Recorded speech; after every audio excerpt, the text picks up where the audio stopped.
Hey guys, look at the timestamp. Guess who edited this episode? The more hyper-specific you make a kink, the funnier it becomes. Stop showing me pictures of two reptiles kissing! Stop it! It's turning me on! Stop! And I also find it funny. Never mind, this is more of a topic afterwards. Yeah, viewers, you don't get to hear the story. You're purposely misconstruing me again. You son of a bitch! You burned my house to the ground! My family's dead! What do I do? It's like, yeah, this is a sickness. Get help. Stop asking me to do these things. And you're like, $200? You're just like, say no more. Fine. Okay. There you go.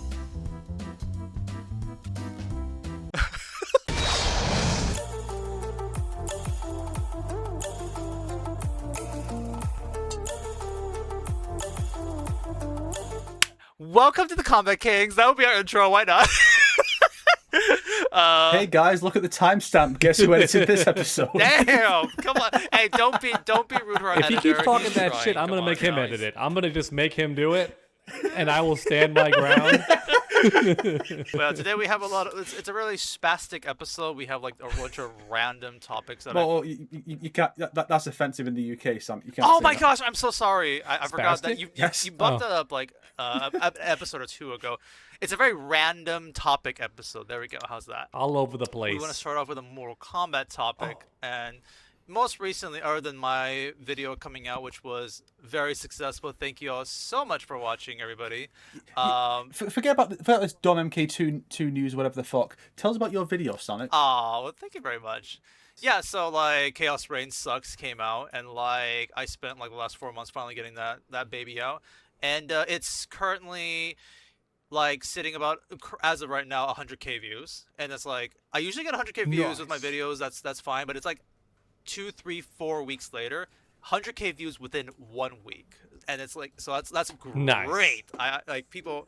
That's true virality. I'm so happy people are loving the video. Yeah. And also people are loving your cameos, you guys. You know, I saw on the live chat they're being like, yo, it's Shoulder Dog, yo, it's Force Snake, and whatnot. So it's very fun to see that. Oh, in the chat. Yeah, because I was doing like the live chat for that.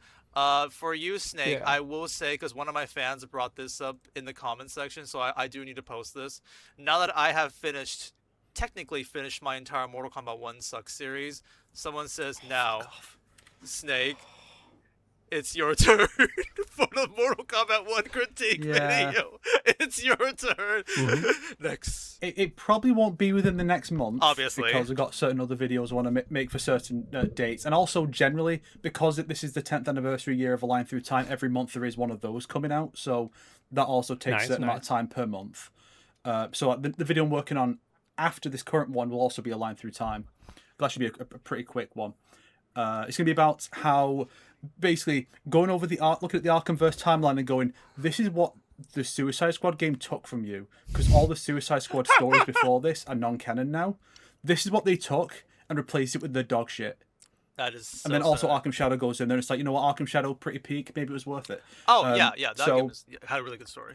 Yeah, so all that to say, it's going to be a while before I actually get started on the critique. One thing I'm going to do differently is that I'm going to do it more like I did with the MK9 and Injustice 1 videos, where it's not just one big video, it's done in sections Okay. or separate videos. Similar to how Sonic approaches his. Obviously not segmented the same way. It would just probably be like, here's intro and gameplay, then here's a bit of like the first half of the story mode, second half, invasions, Chaos Reign, something like that. I've talked about it before, but when I did the MK11 critique, oh boy, that one, it was like 2 months straight of just that, and basically nothing else, and it's all a blur. It might have even been 3 months. That's the thing. I don't remember. That whole time period blurred together to make that 4-hour monstrosity. This one I don't expect to be 4 hours. It's probably going to be 2.5 to 3. But you never know. I might surprise even myself. But I am thinking about when to get started on it. Hopefully I'll be able to start the first part at least before the end of the year. But we'll see. Yeah, good luck with that. I mean, Nice. 3 years for me, 8 hours of video content. So so it's like a couple months for you. 2-3 hours is also pretty impressive. But yeah, we also enjoyed your NRS Mortal Kombat 11 Biggest Losers video. and I'm actually looking very forward to now Oh, yeah. how messed up it is doing the Mortal Kombat 1 video for that one. It's like, who wins here? Does the cameo fighters count here? And all that jazz. It's actually kind of annoying how they're trying to make Mortal Kombat into like Marvel Comics with the different versions and all that. We now have like 3 canonical versions, 4 of some characters. And it's like, oh my god, how are we supposed to keep this straight? Like when we try to make a tier list video, for example, how do we keep this straight? My current method is to just ignore MK1. I just keep forgetting to put it in all my tier list videos. I'm just like, here's all the characters, guys. I mean, I Your forgot tier the list MK1 video variants. will Fuck them. always have the 2 Sindells. You'll have the Sindel and Twindel, and then everyone else is just like one character. There are no new characters in Mortal Kombat 1 on those tier list videos usually, so you don't really need to worry about that. The new characters are you're like just change up too much, or like Madame Bo or like Floyd. So that's why you don't really need them. Like if you're doing a tier list for character reasonings. Yeah, okay, that makes sense. Well, yeah, it's just that the strength level varies though, because like typical Reptile from the old Mortal Kombat is a complete loser, but MK1 Reptile is like on steroids. Yeah. Like comparison. So you might think, well, he should be on the tier list because he's clearly like 5 times stronger than classic Reptile. But I just keep forgetting to put him, and I'm like, oh well, there it is, you know. And same with Ashura. Ashura didn't used to do anything important, but the new Ashura, it's kind of implied that anyone who fights her just gets wrecked. So, I mean, I don't know. except Baraka of all people. Yeah, and then Natara flipped. She went from like, I think Deadly Alliance Natara was considered pretty strong, I think.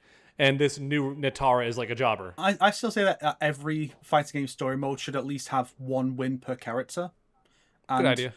It doesn't have to have 1 loss per character, but it does stand out when a certain character doesn't lose. Like in MK11, I believe the one character who never loses a fight is Jackie Briggs. In the Of all gameplay? people. Yeah. Somehow. I mean, like in cutscene, she does Well, no, she loses it lose. in story mode, yeah. Yeah. Well, To yeah, Revenant but Liu Kang. as far as That's who it, you though. fight, who you Oh, actually yeah. Okay, that fight aspect, yourself, sure, yeah. okay. That's it? Yeah, Oh, you okay, never only fight she? Jackie Oh, for some interesting. reason. Yeah, and Cassie didn't lose any like that until we got to the expansion. Oh, true. In the base game, you just never fight her. She gets shot by a minigun by Kano. Which is why it's so funny, because like, you know what I was saying in the video about how this shows how long a character can go without fighting Cassie. First 4 fights of the story mode, she's doing really well, and then she doesn't fight again until like the penultimate chapter of Aftermath. In the base game, she doesn't fight anyone after her own chapter. Indeed. So basically, there's not like it's not like huge Mortal Kombat like movie news that happened recently, but I thought it's interesting because me and Dawg both responded to this recent news that happened. But long story short, the director of Mortal Kombat 2021 and Mortal Kombat 2 explained that like in terms of a third movie coming out that. He responded saying that, with caution, that audience will have to wait and see, and explain that the life cycle of this film needs to totally play out before the cast, or the studio can offer a definitive confirmation of whether the next film will move ahead. Basically telling us we're not certain about a third movie, basically. Very confusing, by the way, because they were bragging before the second film even came out. They were like, it's greenlit. Like, we've already greenlit the third movie. Like, get excited, everyone. So I'm very confused. Yeah, can I fact check this? They've been so positive about the future of this thing since when they did the first delay, when they're like, oh yeah, we're pushing this back because it deserves. It's so good. This film, it deserves A summer to have release. this summer spot instead of October. So they push it back 7 months, and then partially because of that decision, where they had to redo all the marketing again, so it costs even more money. Yeah. It's clearly not making its. It may have made its budget back. I don't know, but it's clearly not doing the money they expected, that they wanted. Yeah. All this needs to do so well, and so all this talk about never mind the spin-offs. They talk about spin-offs. Never mind that. Just forget about that. Film 3 that this leads into might not even happen. These plot threads might just go unresolved. Which That would be so crazy.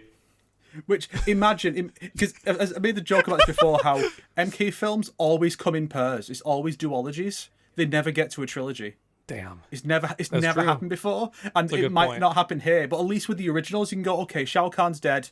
Yeah, Shinnok he's still technically is alive after Annihilation, but you know, he's fine. He's in prison. He's in the Phantom Zone. We can exactly. It Not is worried wrapped about up, the believe in a weird way, but it is wrapped Yes. up. Yes, and that was Yeah, it's over. That was bad. So, yeah. Yeah.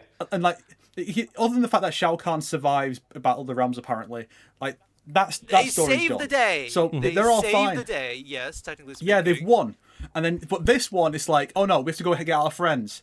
what if we never get that resolution? It's Again, just over. they win the Yeah, it tournament, could be sad because I so look for the third film to fix things. they do save the world technically, and that they're good. Yeah. But yeah, it's like we need to save our But friends. there's still a big narrative thing to do. Like imagine they're a setting up world the in which the ending is setting up the third movie. Yeah, exactly. imagine a world in which Shao Kahn runs Liu Kang through and he I was gonna goes, bring this up. "Oh, it's not my destiny to kill you. It's my destiny to save Kung Lao. Peace." And he just T-poses out of there, and we never That's hear it. from him again. That would be Yeah, very yeah. fucking Which hilarious. means That you would could actually just- be really funny. I was going to bring that up because you could just imply that he goes to hell and never comes back. Like, well, bye, Liu Kang. You know? If a I theoretical hate when it ends on a note like that for a show or a movie, whatever. Like that Spider-Man animated series on MTV has a really sad finale, and it's supposed to get a sequel clearly, but now it just ends with that depressing finale, and you're like, oh my shit, that's just the end.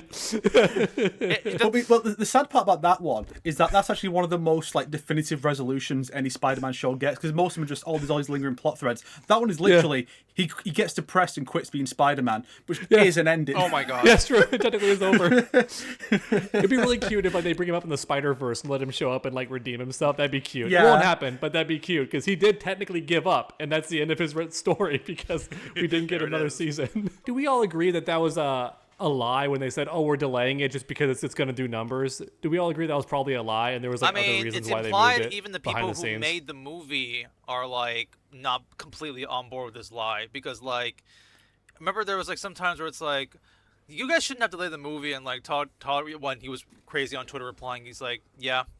It's Yeah. like, yeah, probably. It's like He's my favorite Yeah. guy now because he retweeted porn.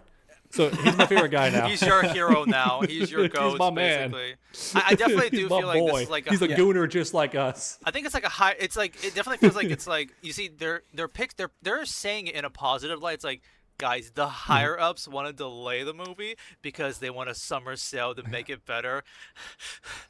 This is good news, guys. No, Mark, this is good news. They'll never convince me. They'll never convince me it wasn't specifically so they could just go, we've got this high-profile film coming out, so they could like get more money in whatever deal for whoever's going to buy them. They go, here's this thing that's going to come out, it's going to do numbers, as opposed to we bring it out before the deal, and then what if it underperforms? Yeah. As Mortal Kombat tends to do now because And- our expectations are too high. So the Yeah. film underperforms, and then we look bad. So delay the film. I'll never be convinced that that's not the reason they did it. And just to keep it, that's a just good for theory. even There's that combined with the idea that Minecraft did super well and like another movie too, I think. So they just push it to a new quarter because they want each quarter to look good. Just for context, also, because this is like me going through like hundreds of interviews back then too. This movie was done in 2024. Like it was finished. They were just Yeah. waiting for someone to produce it, like give it more money, so that it can be in theaters and whatnot. It's like the actors are like, we were already done shooting this in like 2024. That makes sense. Well, I'll fact check this again, but I'm just That makes like, sense. there's so many things behind the scenes that kind of screw them over. That why this movie has like delays, or when it could have been out like so much earlier, but it's just like, yeah, a lot of behind the scenes like weird shenanigans and whatnot. Maybe the Paramount stuff, like you said, may have like affected it and whatnot. But actually, I have a question to ask because I was also having this Mandela effect too. Y'all remember they said the third movie is greenlit because like the Comic-Con like event last year or something? Is that why we? Well, it's like those. It was the event before the film came out that a lot of YouTubers were invited to, but not me because they don't like me anymore, I guess. You mean but, when the movie premiered? yeah, a lot of YouTubers were Or you're invited talking to it about early. Comic-Con? The premiere. Yeah, I thought the film's starting to be written. yeah. And the thing maybe is, I'm just Snake, misremembering, you're but probably correct I- about that because when I went to go do some research about this, that's what I found. It wasn't that the third movie was greenlit. It was that the writer, Jeremy, I forgot your name, sorry, Yeah. said that's like, Jeremy Slater. thank you. Warner Brothers was so confident with this movie that they already hired me to work on the third one. They already hired me to start writing for the third movie. I tweeted this. I was like, it would suck if Mortal Kombat 3 doesn't happen because they announced that they're already working on the fucking script, which means if Mortal Kombat 3 doesn't happen, the story that was supposed to happen is it exists and it's scrapped because they already literally told us last year that they're already working that the writer is already working on it. Whether the film gets made or not, I hope that the script gets completed, at least a draft, We can see the and leaks. then like with Half-Life 3, the guy goes, okay, well this is not Johnny Cage, this is Jim Cell, and then and just change the names, and then just release it, just leak it, and go that's basically what it was going to be. It's not Mortal Kombat 3. It's normal human fighting. You know, it's unrelated to any IP owned by Warner Brothers or Paramount. Normal people it's just its own thing. But this is a script I was working on for a while, and everyone's like, I see. So that's what the plot was going to be. But at the very least, when Conquest got cancelled after the first season, with everyone dying, so we didn't get any resolution on that. At least there they had a website that they could go, okay, well, here in the official timeline, here's what happened to bridge the gap to the first movie. They had that. This one doesn't. There is no official movie for the 2021 series, but you can go, yes. So that's what happened. Don't worry, guys. Liu Kang saved Kung Lao's soul. It's great. Fire God Liu Kang, maybe Wind God Kung Lao. Oh, there's an idea. Raiden would have won a fight. He would have done something. Yo, crazy. And Kano would have had some great one-liners. And then Johnny Cage would have actually acted like Johnny Cage for fucking once in his life. I'm glad Snake and I agree that their version of Johnny Cage is very weird. I was tired of being gaslit by people in the comments saying, "What do you mean he's like a 1-to-1?" I'm like, "What the fuck are people smoking, dude?" We're talking about you can like Mortal that Kombat 2, version, right? but he's not Johnny Cage. It all goes back to that one quote about the first film. It's like, well, the reason Johnny Cage is not in the movie is because we already have a comic relief in Kano. And Kano's still around. So I guess they felt Johnny Cage is still redundant, but people want Johnny Cage. We already promised him in the last one.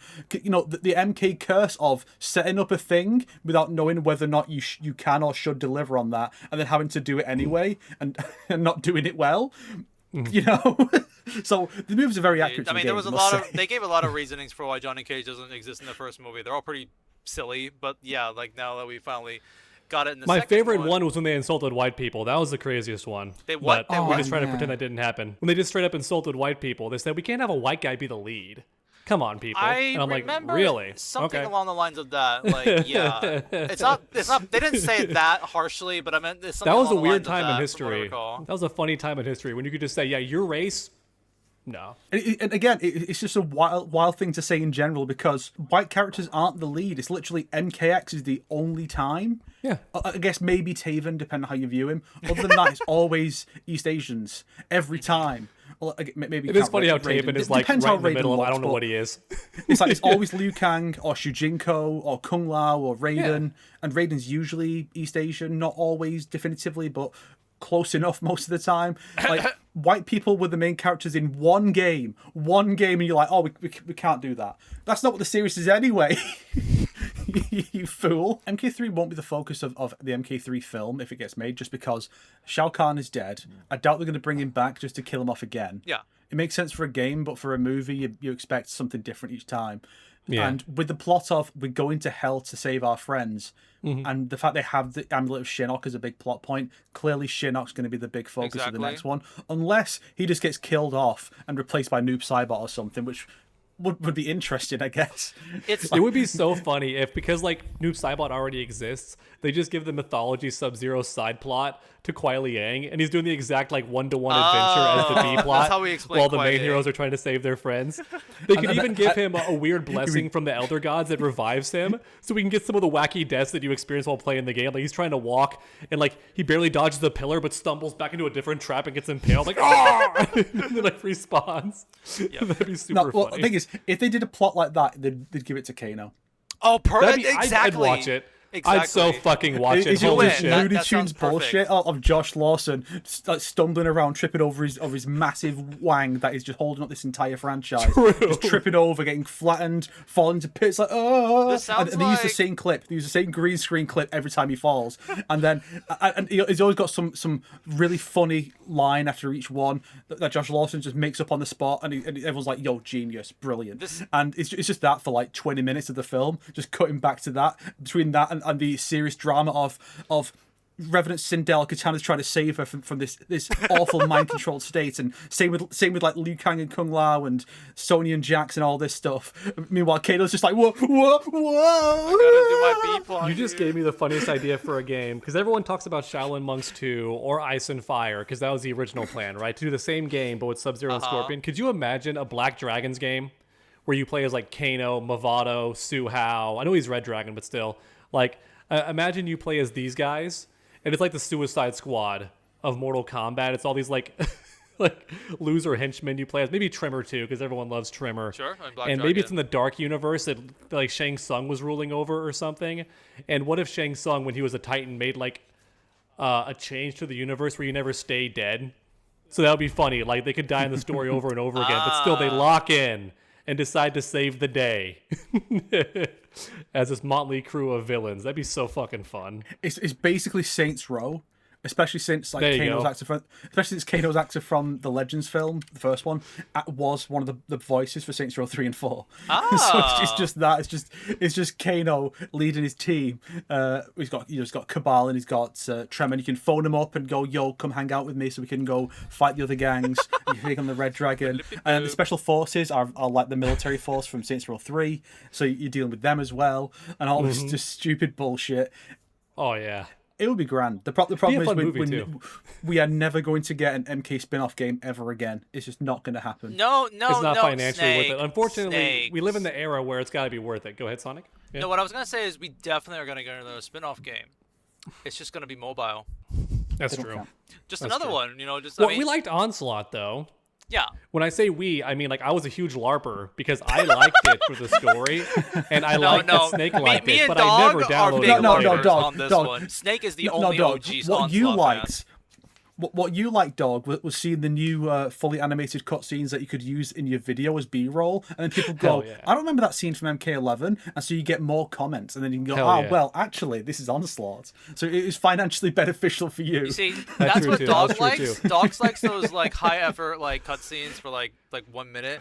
I like just every time on the podcast listening to Snake describe the most like batshit insane plot possible. Like, what the fuck am I listening to? Huh? That's not a fan fiction. That's official. And no one is ever gonna believe you because the game died within a year. So there's this story where Kuai Liang teams up with Noob Saibot and Baraka and beats up Shao Kahn, and then Baraka stays behind, and they go join up with Scorpion in Hell to go after Quan Chi, and then it turns out that Noob was faking being good the whole time. He's just evil the whole time, as everyone predicted. And and then you two just like having your reactions, whether you saw it coming a mile away like everyone did, or if you're like, "Whoa, that's crazy!" It was such a fun period for the podcast to just come on and go, "Here's the dumb shit that Onslaught did this week." Yeah, indeed. Hell yeah. I It was do fun. actually think the last It was kind of like the Telltale games, where each week we had more stuff to look forward to. You know, it was like, what happened this time? I do actually genuinely think the main plot of that game, like the last couple chapters, is so fucking funny. It's just like, what? It's really funny. Yeah, so Raiden turns into Dark Raiden and just fucking kills everyone because they're all mind controlled, and they all just get back up at the end. Yeah, like am I the making bad it guys being up? crazy You don't OP know. out of nowhere. The Elder Gods being like, no, we're fine. Just Laser. getting deleted was super funny too. Especially since it revealed that canonically they're actually huge and sitting in those chairs. I always assumed it was like a magic Zoom call. Yeah. That's what I always imagined it was. Like they're not actually there. They're all in their own corner of the reality or something, you know? So for them to actually be those giant holograms and getting hit was funny. Because I'm like, that's so stupid. Indeed. But, like, So once unless we're implying they were killed in their own area, but like the hologram just also showed them dying with the giant death ray. The best part of the entire story mode is this bit in Shinnok's chapter, where you're at the Special Forces base and you have to help Johnny in the Special Forces, and I forget who's attacking. I think it's the Black Dragon. So you jump in to intervene and save them, and then you just get this brilliant shot of Sonya stood there in her idol pose next to Shinnok, and she goes, "Thanks, Shinnok." It's like, what the fuck is this story? it's amazing. What an era. What an era. See, I would love it for them to take that game and somehow make a console version, like a PC version. Yeah. You know, and like maybe do full voice acting. I mean, it'll never happen. It would be really cool if they did. It's like, well, here's Vanessa Marshall, voice of Sonya Blade in this game, saying "Thanks, Shinnok," and you're like, that's weird. That's fucking weird. I don't understand. I'm not saying like this game is. I mean, this is fucking Warner Brothers. How much are they gonna? They sure love preserving their games. But I know like other mobile games that like. I'm specifically thinking of like Mega Man X Drive, which is like a game that's like a mobile game of Mega Man X and gacha systems, whatnot. That game eventually, the servers finally shut down. The game ended, and what they did was they made. It's got a waifu. Oh yeah, there's a lot of hot characters in that game. Then they had they released that game Persona on character? Steam. and called it Mega Man X Drive Offline, which is just like the full game, but you don't need to play. You don't. It's no. It's like a lot more like the money playing system of gacha and shenanigans are like. It's all changed, so you can play the entire game like offline and just like it's like a different system essentially. So they preserve the game like on Steam in that way. So I'm not saying it's impossible for like NRS to do this, but preserve the story. I think if they somehow make an Onslaught Steam version, like I think people would want to buy that. I think people want to play that. Yes, those are OCs by the way. yeah. They're pretty funny. I'm laughing at one how that just looks like a Persona character in the back right. Like it just straight up does. That one character Labrys or something. It just looks like her. And also I'm laughing that her skirt with the frills has the fucking air ducts. Like the ventilation, implying there's like a fan in her ass or something that needs to like suck in air. I'm like, what is this? It is very funny. She looks like Hatsune Miku if she showed up in Mega Man. Yeah, it is very funny. Definitely Miku coded. Because this is so modern, like in terms of art style and design. When you look back at like Mega Man X characters, it's like this is like these are like 90s characters, so they're really 90s inspired anime designs. But then you look at this modern stuff, and it's like, well, you can see the eras difference right there. It really has the vibe of like any given Atlas game when they do the re-release and put in a new character, because sometimes there's enough of a gap between the two releases that they really stand out and don't fit at all. I think it was Strange Journey, which came out like a decade later, and it's like things have changed so much. These characters don't fit at Here's all. your waifus now. It reminds me of that weird anime. Anyways, but let's get a little bit, just end off the Mortal Kombat like topic. Yes. Last thing we're going to talk about essentially is that they announced that it's coming out on HBO around the end of July, July 24th. So if anybody wants to watch the movie like in streaming, you're able to watch it on HBO. This will be probably the final for push. free, I guess. Yeah. HBO Max. You need HBO Max. So well, yes, it's for free. What I mean is it's been if you have available. I was clarifying to our audience, it's been on stream for a while. You just had to pay for it. Yeah. Now it's going to be free if you already have HBO Max. That's what I'm trying to say. Indeed. So essentially, this is the last push it's going to get to making money, basically. So after this, we will definitively know whether or not Mortal Kombat 3 is happening, which I think it's still got a pretty likelihood of happening. I think there's no, like in the US, there is no other fighting game franchise that is as big as Mortal Kombat. So I feel like that audience is something that they still are like catering towards. Unless if Street Fighter somehow became like an insanely successful movie by this October, but I still think this third movie is like very likely to be happening. If they do, they should take a page from the Sonic movies book and go, okay, we're going to do a teaser that's just showing off the logo, and there are a few things here that hint towards what's going to be in the film, like what characters are going to show up, because those teasers for Sonic 3 and 4, they got people so hyped. So imagine one that's like, here's Mortal Kombat 3, and then we have maybe the always Shinnok's amulet, and it's like in hell, and like just little hints towards certain things on. And maybe they go really overboard, like that one poster where it's like, okay, we're going to put all the weapons the Comic-Con in this. poster, yeah. And so it's like, the all-in combat is Kung Lao's hat, and it's like, yeah, Kung Lao's back. Don't worry, guys, Kung Lao's back. You're gonna get another really good action scene, and then. Scorpion Spear is here. Don't worry, Scorpion's back. He's going to be kicking Smash Noob Saibot's sickle.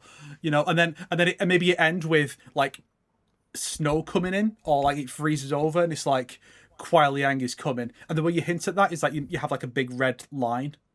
Didn't hit the scar. He's going to have the scar either way, just to differentiate them. Yeah. And it's going to be like, yeah. And then if they want to be self-worthy, you can go Winter is coming. Kit Harington as Sub-Zero was Kuai Liang. Oh my gosh. I got 12,000 likes on this post. Well, do you want to segue into your 12,000 likes post? I know what you're talking about. Not yet? Okay, we'll get to that. I guess then. we could. We can talk about that now. No, we can. Just make sure we go back to the Avatar thing, because I don't want to skip over it and then forget where we are. Because Dawg wants to talk about this is about the Fortnite skins, right? Well, I just randomly happened to be on Twitter. I don't know how I got there. And then I was like, oh, look, let me look at my notifications. Like, I click my notifications, and then I look at my Fortnite skins thing, and it's like 12,000 likes. I'm like, oh, shit. Basically, everybody, is that Fortnite... A lot of gaming in general are taking notes from Marvel Rivals. The gaming world is slowly healing. It's finally happening. They're unmessing up their brains. They're realizing, wait, people like this? Yes, we already knew this, but we're glad you're remembering that gamers like this. So I will say for Fortnite, it's a bit risque. I'm not going to police it, though. If you want to put it in, that's great. All power to you. But yeah, they added these swimsuit skins to everybody, except for Joker in a Speedo, which we need. Maybe next We year. need Maybe- Joker in a maybe next Speedo. year. Put him in a Borat swimsuit. Actually, someone did bring up a funny point. This is called the Fortnite DC like summer. Like they say like DC. Some people are saying, oh, it's gonna be the DC Summer Club, but it's like no, it's just Batman. It's hot Bat Summer. So literally, it's all like Batman characters. Yeah. So no Superman. I mean, DC you is know. Batman. Actually, yeah, you make a good point. But I mean, it literally is because remember, Detective Comics was the Batman comic. Hey. Yeah. Now you see, here's the thing though. Dawg is a Fortnite LARPer, and look how passionate he is now. All of a sudden Oh, yeah. for Fortnite. He's like he is literally that one Squidward meme, which I'm gonna look up right now here. You're a Squidward. I'm Squidward. Actually, no, not that one. Oh shit. Okay, I'm talking about this one.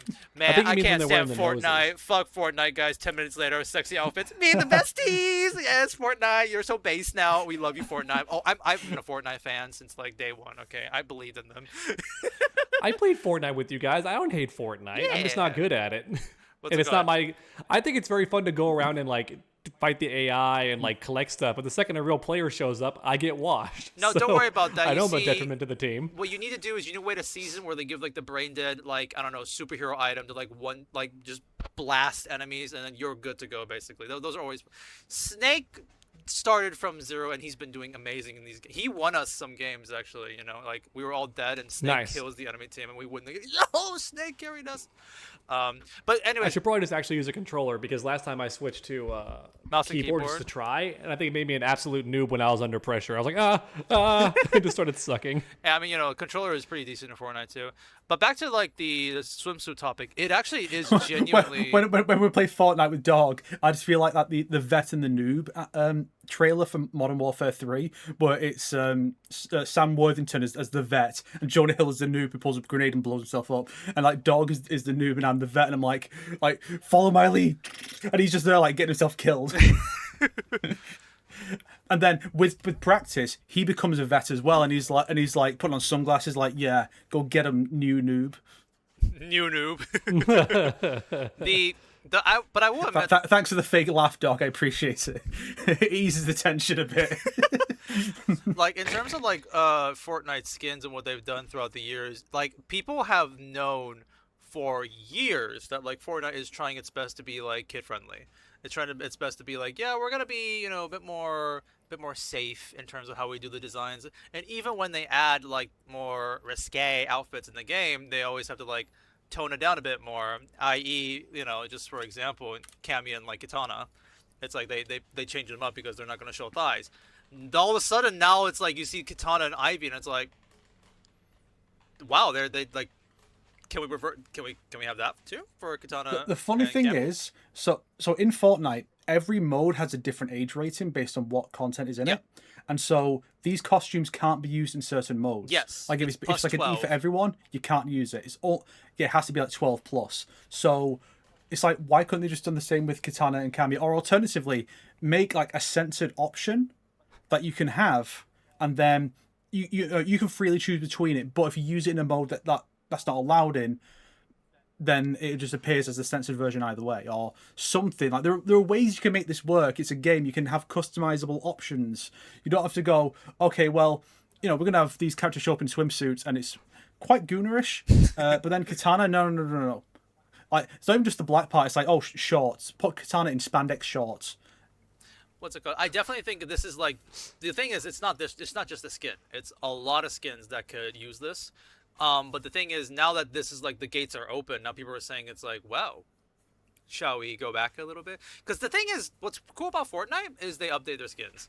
Like they will just randomly out of nowhere be like, I'm sorry, you own Invincible, Mark Grayson. Well, now that the new season is out, we're gonna add a blue variant for him, and if you own the skin already, it's for free. Like that's just something that they just add for you, just for free. There are some skins that are like have been out for like 5 or 6 years now, and it's like just they'll give you a random different variant for you just because. So I feel like, because here's the thing, Katana and Cammy, they're store skins. You can still buy them whenever they pop up. So I do see them like, especially if we're getting a wave 2 for Mortal Kombat, I feel they're gonna be like Katana, gonna show some legs, and you can have the censored version with Melina and Jade in the combo, whatnot. I just feel like that is gonna happen like eventually, and this is just like the I'm testing surprised. ground I'm not. for it. I'm surprised I've never seen anyone do like take that design for Katana and go, but what would Melina and Jade look like with that exact design? You haven't? I feel like I've the, seen the the edits. censored spandex shorts. I've not seen anything like that. It sounds like it'd be a really funny thing to look at. I feel like Merdoink would have done that already, but let me just see if I can. That does seem like something he would do. Right? just for fun, just like look, Jade with the staff and whatnot. No. But the first thing he would do is put Quan Chi's MK4 face on it. Oh yeah, indeed. Then he would make the edit. Yeah. We start off with that one basically. What I find so funny is that if they want to add Melina to the game now, they can just use Poison Ivy's outfit and just make it pink or violet.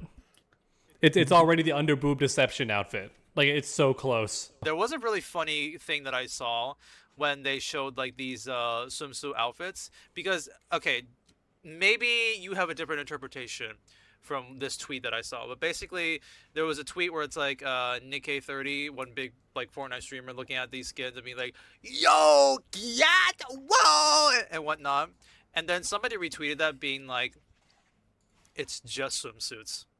And then it's like got a lot of likes. And I almost like read that being like, are we kind of going like woke 2.0, where it's like, because woke 1.0 would be like, let's cover as much as the body part as we can, whereas this tweet that I read, I'm like, are you finding him pathetic because is it because it's like, oh, he's gooner, like you're pathetic, or are you finding him pathetic because he's just gooning to swimsuits and that standard is so low? It's just like, it's just fucking swimsuits and that gets you high, you pathetic male. It's like, we can do better, okay? It's like Mortal Kombat 9 BDSM like Melina outfit, that's true gooner bait. Swimsuits, pathetic. Ball gag. That's fair. I think it's even simpler though, and I could be wrong, but I think it's even simpler. I think they're downplaying because they're starting to lose. For a while, it was so easy to just reply with, you're a gooner, and just get all these likes and you win because Twitter was biased and censored certain perspectives. Now that it's more of a free market, you see that like people go, yes, I like this. I like the revealing outfits. I like that they're dressed no more scantily than you'd see at like a regular swimming pool, right? I actually went to a spa recently and there was ladies dressed like Poison Ivy here. It's not that uncommon to see. So the fact that I can see it there in public, but I can't have it in my private video game as an option is ridiculous, especially like an M-rated video game. So now that we're starting to finally win and get things that we want in the game, the side that used to like always downplay us is like going, well, it's just a swimsuit. It's not that big of a win. Like, why are you celebrating? It's like, well, because you're losing and you're trying to downplay it. Hey, I actually think that tweet that I read was very like Schrodinger's impressively, and in a way it's like you could interpret it in many directions. It's like, so what are we do? What are we? Is this a good? Is this a bad thing? Is this like Sun Tzu's The Art of War? Exactly. Make it not clear what you're arguing. That way you can't lose. The Art of War. You know what? No. By the end of the day, whoever made that tweet wins because they got the engagement. So that's it. That's all we want is engagement. True. Which I haven't seen how these Fortnite skins look from the back. That's like the main thing. So like with Cammy's outfit, like listen, I want it more in Mortal Kombat, but yeah, I think it's funny. It is super funny in hindsight. You can almost like these swimsuits that are coming out now, they almost like date the DLC skins. You can tell immediately which skin, like look at Mortal Kombat and then look at the new Fortnite skins. You know what era we're in of gaming. And you know that Marvel Rivals, along with all these mobile games that are also selling like crazy because all these gacha games, right? They're also why. Let's be real. Love in Deep Space, all these other games that just keep adding like all this nudie content. We know what's changing and why it's changing, but I just find that funny. You can tell like the MK costumes came out when it was still like not okay to do this, and now that it's like, oh, like the #1 like games are all doing it and no one is like hating on them, we're gonna start doing it. This needs to be shown. So Nikkei, Goddess of Victory, whatever the fuck, that mobile game with about hot girls shooting. So they did a Resident Evil collab. So this is the sprite of Jill when she's just in cover, and this is Jill when she's shooting. Hell yeah, give it to me. Yeah, and it jiggles. He's editing the video, by the way, so if he puts this in there, it's all up to him. It's crazy. I meant and you get different outfits. You get 3 and 5 Jill as well. Yes. Okay, yes. Good job. And see, here's the thing. If Mortal Kombat even just did this, that would be okay. If they like that, if they said, okay, look, we're going to cover him up. We're going to make him dummy thick, but we're going to give him like this layered pants. I don't think anybody would care. This is just Deadly Alliance Katana. This is like her default. I don't think anybody would complain. All right, so like, this is fine. Good job distracting him, Snake. So because I did laugh when this game came out with that commercial though. They got mad. Do y'all remember that? There's a commercial making fun of how it's just like jiggle physics the game, like the shooter. and like some of the fans got mad, like, that's not why we play. You're making us look bad with this commercial, and it's like, shut the fuck. This literally is what you play. I've ever seen, and you're not even good at it. Like, you're not even good. That's like playing Mortal Kombat, and the commercial's all about violence, and you go, I don't play it for the violence. Yes, the fuck you do. Who are we even talking about here? Okay, so who again, are we talking to? Again, it's up to you if you want to add this into the video, Dawg, because you're editing it. But you literally just asked. Did you say me to show you- NTR? No, I didn't. I said you're editing it, so it's up to you. If you. Up to you. I think that's what you heard. If you want to put Fortnite asses in like these videos, but you just asked me to see the asses, so I'm turning the backs for each of these characters. If you want to see them, so there's Catwoman. See, this is what I thought their butts are covering. This is what I expected. Yeah. Oh, but no, Dawg, that's a variant. You see, you can turn it off. Yeah. Yeah. Oh, let me see the variant then. Yeah, Oh, okay, you jeez. can For see purposes, fine. The Here you go. can be taken off. Oh, then let me see you take it off then. Is it just the dress? Hang on a second. Well, I meant for Catwoman, but Oops. so if they can do this with Harley Quinn, then they could do this with Cammy too, and just show that much butt, because that's not like a very revealing bikini. It's like shorts. That's like one half shorts, one half bikini. That's not too bad. Yeah, like you know? they don't have to. Like Cammy doesn't have to go to the extreme that Catwoman's some still covered. art Yeah. depicts her of, where it's like basically floss, and then at the front it's like a fraction has been covered. The rest of it is like bare. You don't have to go that far. Y'all want to keep talking about Fortnite butts, or shall we move on to something else? The point is that gaming is changing in a good way, and I'm here for it. We're finally remembering what the fans want, and that's all I care about. Okay. The evil is defeated. I like Not how defeated, Snake. It's weakened. We've got to keep driving them out. We got to get these damn LARPers out of here. I like how yes, the guy who is now into Fortnite, absolutely get the LARPers out. I never said that. You're twisting my words again. You better stop that. I'm going to start taking a tally mark of every time Sonic purposely misinterprets what I say. He's doing it intentionally, and it's starting to bother me. He's editing. Well, Dawg, you can start the count. You can put the counter in and start this running gag off because you're editing the episode. He's editing I'll the do it. episode. I'll You're do a editing the bell. episode, You have Dawg. the You power, can do Dawg. whatever you want, honestly. I don't. So You choose the font. You choose the sound effects when it happens. you choose what gets you choose cut, where it goes what on the makes it screen. in. You get to define every aspect of this running gag you're creating here, Dawg. You have that power now. I will say though, I do find Okey-dokey. it kind of funny where it's like. Anyway, sorry. Let's move on to the original second topic that we were gonna have, which is a little bit of additional Avatar fighting game news. Now, the big thing to mention about Avatar is that they released. There's a lot of stuff that they talked about, but the big thing to mention is that there's finally a new trailer for a new character, Zahir, which is Snake doesn't even know and probably doesn't give a shit about this character. Dawg doesn't like this character, and for I know me, who he is. I know who the main villains of Korra are. Okay, at least you know who he is. And for me, this is probably like my favorite villain in Korra, essentially. So one of the most like I like wanted him too. characters for me. So that's why Wait, I'm just no, I like, don't. Yeah. I'm like, oh hell yeah, let's check out what his moveset is. And Will he fly? Will he fly? Is that his thing? Is he all about the combos? oh, Snake, you haven't seen the trailer yet, have you? Haven't you?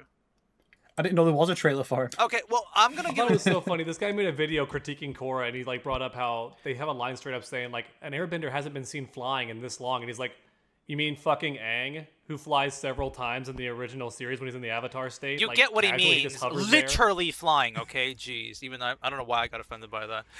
To be was literally flying too. Dawg, Aang's literally flying when he fights Ozai. To be fair, Dawg, that is the Avatar state. That's Yeah, a but bit he's still an different airbender from flying. I Where's mean, the well, the funny Avatar? thing about it is like, an airbender hasn't flown like this in like hundreds of years. Like, yeah, because they all got fucking killed 100 years ago. Yeah, like, unfortunately. if they hadn't all been wiped out, there probably would have been a few who could do it. Actually, I what do we bet see? Well, no, I bet then Aang's See Aang friend flying in and the new mentor trailer, could have too. done it. Anyway. the I lore reckon implies that Monk there literally Gyatso was could have done it. only He could have done it. one person. Gyatso should be a character in the game. Yeah. Put him in the game. Put him in the game. Put him in the game. He's Put him in the game. Put him in he the game. is a character in the background you can select when you play as Aang, He should be a full character. but he's never fought in the I don't show. know what you would do, but I want to play Yeah, as the that's- wheelchair that- kid that- in that's Avatar where you have Legends. I want to play as the wheelchair flying kid. Sorry. that's where you have the potential, Sonic. You can do whatever you want with this character because you can't go, oh, that's inaccurate. It's like, well, as long as he's not going to use firebending or waterbending, it's fine. You know, because that's just what, that's just him. Snake. When you talk about a potential character, we will get to that because there is a character that I found out recently that's going to be in the game who shouldn't have much to do or shouldn't have much of a moveset, but the potential for this character is very cool, and they're adding this character into the game, basically. But we'll get to that in just a bit. First off, for Zahir, like you were saying, he's going to fly, he's going to airbend. You do see him kind of fly, you do see him kind of airbend. But the funny thing about Zahir is that his entire moveset, well, let's see, how do I say this? Is it called the Ginyu Force from Dragon Ball, that character? The purple guy? The Ginyu Force. Yes. You remember him from Dragon Ball Fighters? That's Zahir. He literally calls his Red Lotus like teammates to just like come in and summons them to like continue his combo. That's like his playstyle. That'd be cool.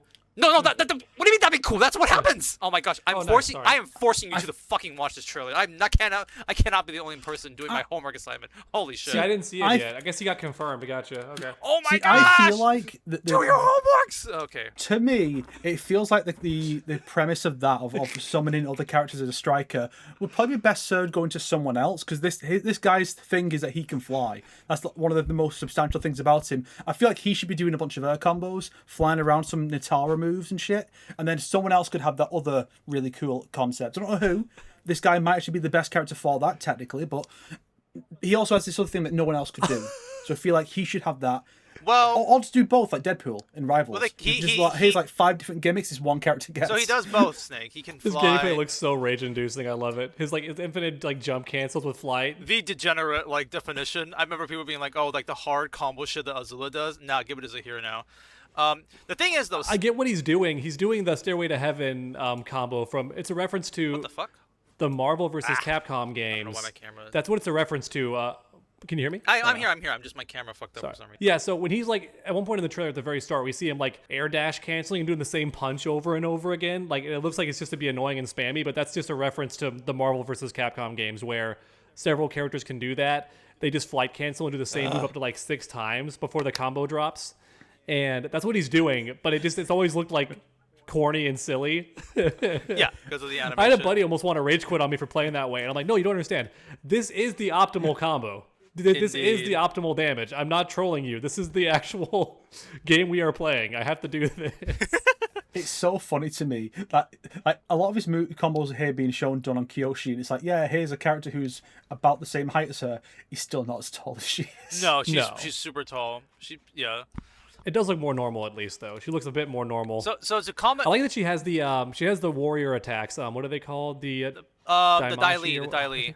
All right. The Dai Li. She has the Dai Li hand grab. Yeah, because she invented the Dai Li, so I'm glad they brought that back. It brought her roots up in a way. That's a deep cut. Yes. That's a deep cut. Yeah. So to piggyback off what Snake said just then. The reason why he's also like a summon character is because like yes, Zahir is like the main villain of that season and everything, but their group of characters, their band of characters, the Red Lotus is a team, and you do see a lot in the show. The 4 of them are fighting, like they're like bullying characters and stuff like that. So I do think that's a good way to like adapt that stuff. And I do love seeing the comment section because like in the shows, Zahir will like often like compliment Guru Lahima. So it's like if you read the comments right now, it's like the great Guru Lahima once said, 1v1 is for the scrubs. Like the great Guru Lahima says is like, what's it called? Jump his ass on the streets and shit. This is the character. Like holy shit, he's fun to watch in this trailer. Yes, I'm actually really happy to see like the way they adapt him in this game. In the show, there was a line right before he kills the Earth Queen, where the Earth Queen is like, "You wouldn't dare hurt a queen," and Zahir is like, "I don't think." Maybe I forgot to mention something to you. Does a fight pose? I don't believe in queens. And someone said, maybe I forgot to mention something to you. I don't believe in neutral.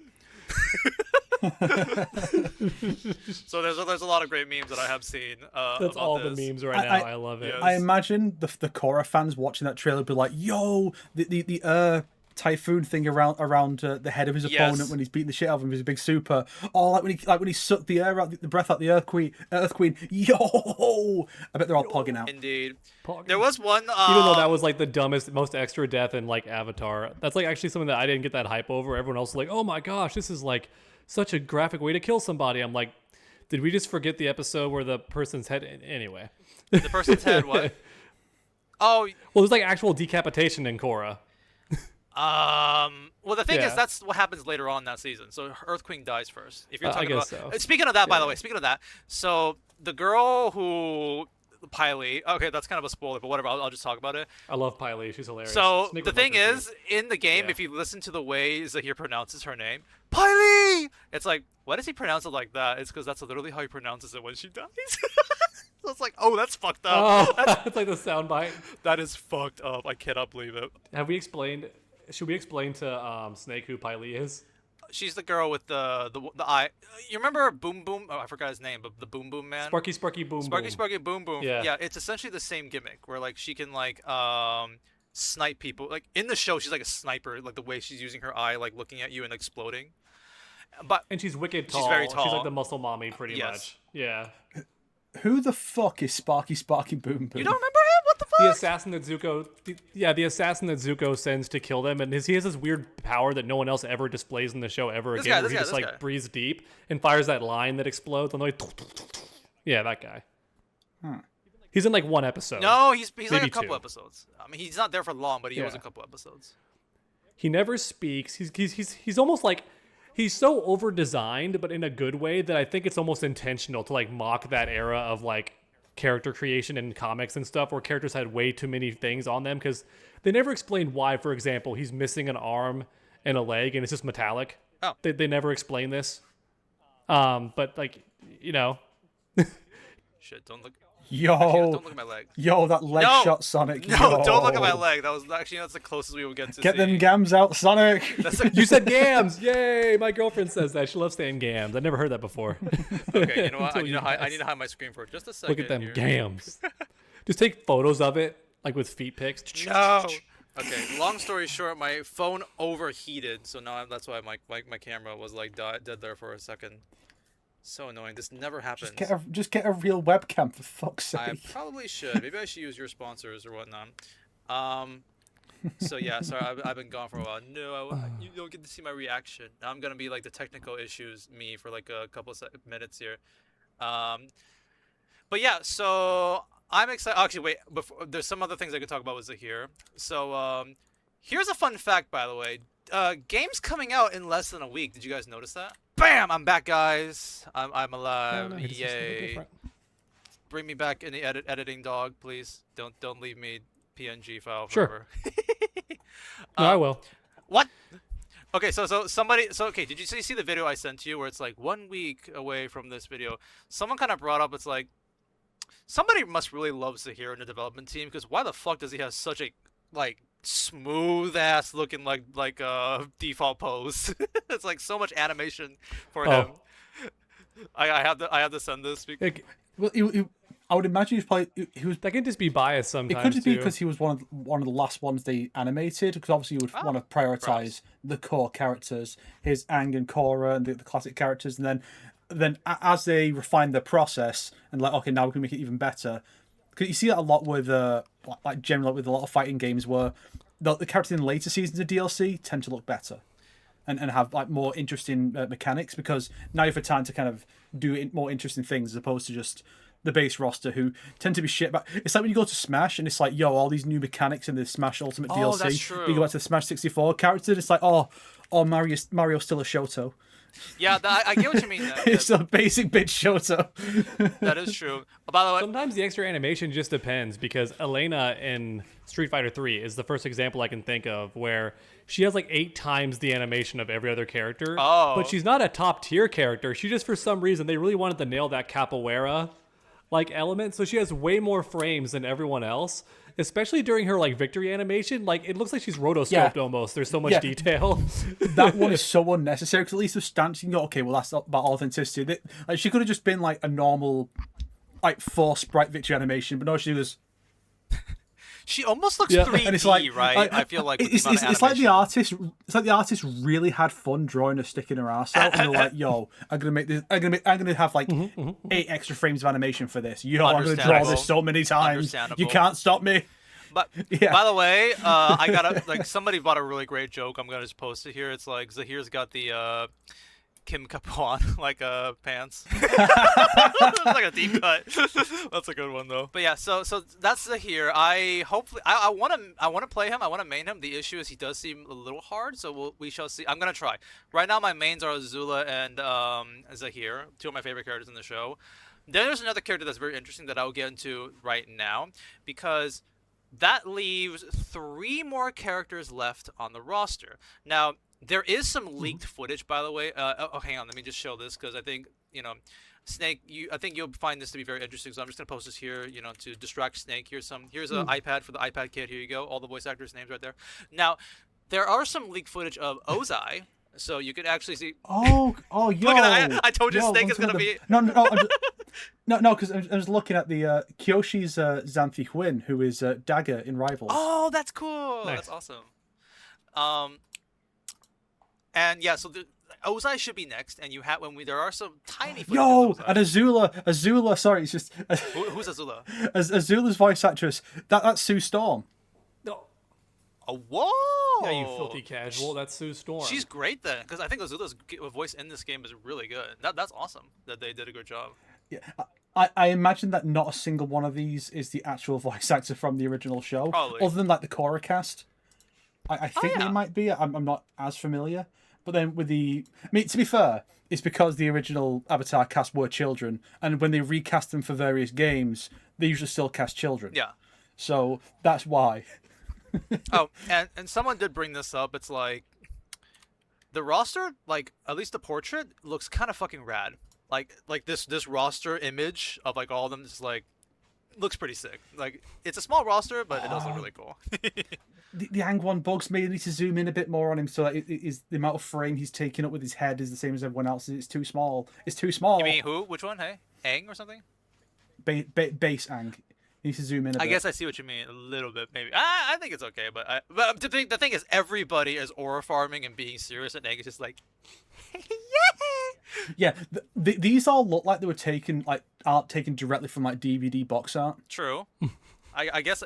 You know what I mean? It's more detailed. That particular Yeah, era of DVD box art, where it's like, oh, here's these like 4 episodes, so we have like a picture of Toph just on the cover, and it's like that's what they've taken. I do think the artworks do look really cool. But now the last thing I want to bring up that I noticed nobody is talking about this, because I don't know people don't like Korra, but I noticed something very, very cool. And also, the game's coming in like 5 days, so it is kind of funny being like like they have not shown any footage of the last 3 characters yet, which here's the thing that I'm gonna bring up. There was an announcement on the 20th that they're gonna have a Zahir showcase for like his gameplay and stuff, and in here they announced that they're also gonna showcase some of the rest of the characters. The Maximilian dude. Here's where things get really cool. First previews of Ozai, Avatar State Aang, and Nightmare Korra. Oh shit! Hell yeah! Not Avatar State Korra, not super duper fucking cosmic Avatar State Korra. No. Nightmare Korra. And now that I look at the roster image, that is not Avatar State Korra. I get that. Dog, do you remember Nightmare Korra? Do you know who this could be? Is that the version that holds her back and that she's scared of, that looks like demonic and hates her and won't let her like do stuff? In season 4, after she goes through like a really traumatic experience, she like sees like a nightmare version of herself, like long hair, when she was tied up. I just realized something.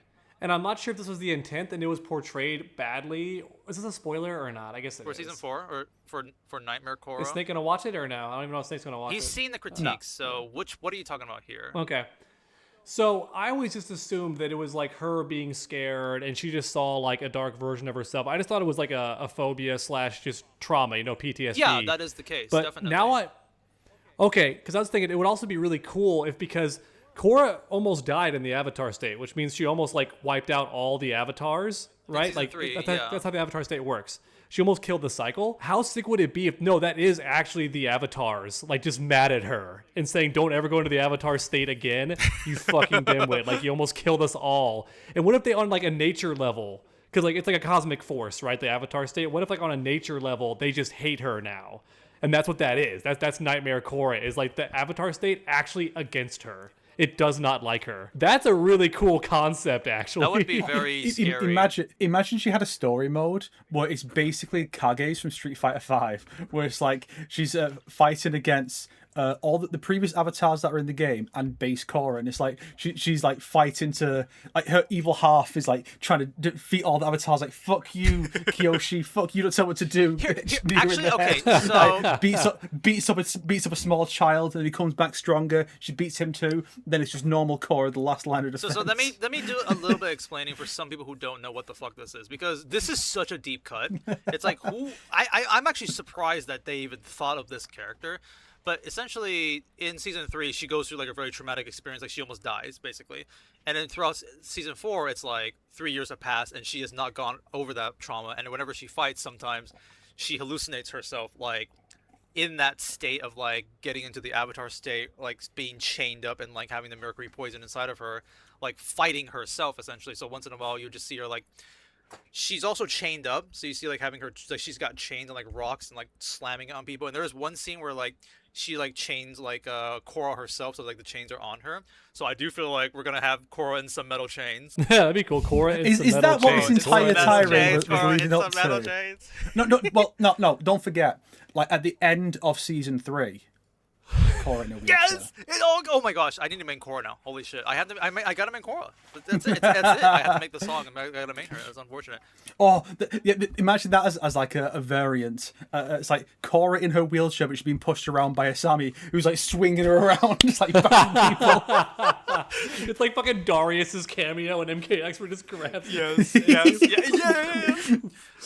So here's the thing I'll personally say about the Nightmare Korra. While I was watching the show and while season 4 was happening, when I saw Nightmare Korra, I was like, like, this is such a stupid idea in my mind, but it's like, she's kind of cool. Like, if there was like, I don't know, if there's an Avatar fighting game and like 20, 30 characters later, then they added this weird ass variant of Korra into the game, that'd be kind of cool. She's on the base fucking roster. My hypothetical dream character somehow made it. I'm like, well, I have to play this game now. It's like there's too many of my like. I'm not sure how I'm gonna be how into this game I am, but like this is literally a game that has put a lot of my favorites in there, and this hypothetical character that I imagined. So, you called this a leak, right? Is it actually a leak? No, Can I post no. this image in my reply. This is not a leak. See, it says right here the official like first previews of Ozai, Avatar State Aang, and Nightmare Korra. No, I mean the screenshot that has her in it and all that. Which one? The screenshot that you. The character select. Yeah. Is that a leak? This one I'm not sure. I mean, we know the full roster already, but you know what? Yeah, I'll just do it. It should be fine. I'll just post it. I wanted to put that image because it's a cool image. Right. I wanted to add that because I'm just posting. I'm replying to the tweet you sent, and I'm just replying like I'm already a Nightmare Korra main. Yes. Like I already am. Hell yeah. This looks sick as fuck. And here, because I don't want to be cliche and use Azula because everyone's playing Azula because she's the fun. Like everyone loves the Jury character. If you put a Jury in your fighting game, everyone's gonna play that character. Okay. Everyone loves crazy waifu. If you put a Melina or a Jury in your game. Apparently, Azula was most of the opponents during the beta, all right? Yes. So, well, there's another reasoning for that. It's also because she's a bit easier to play if you play the Fire Lord variant. That's what I've heard. Like, she's like just easy rush down. I found it funny.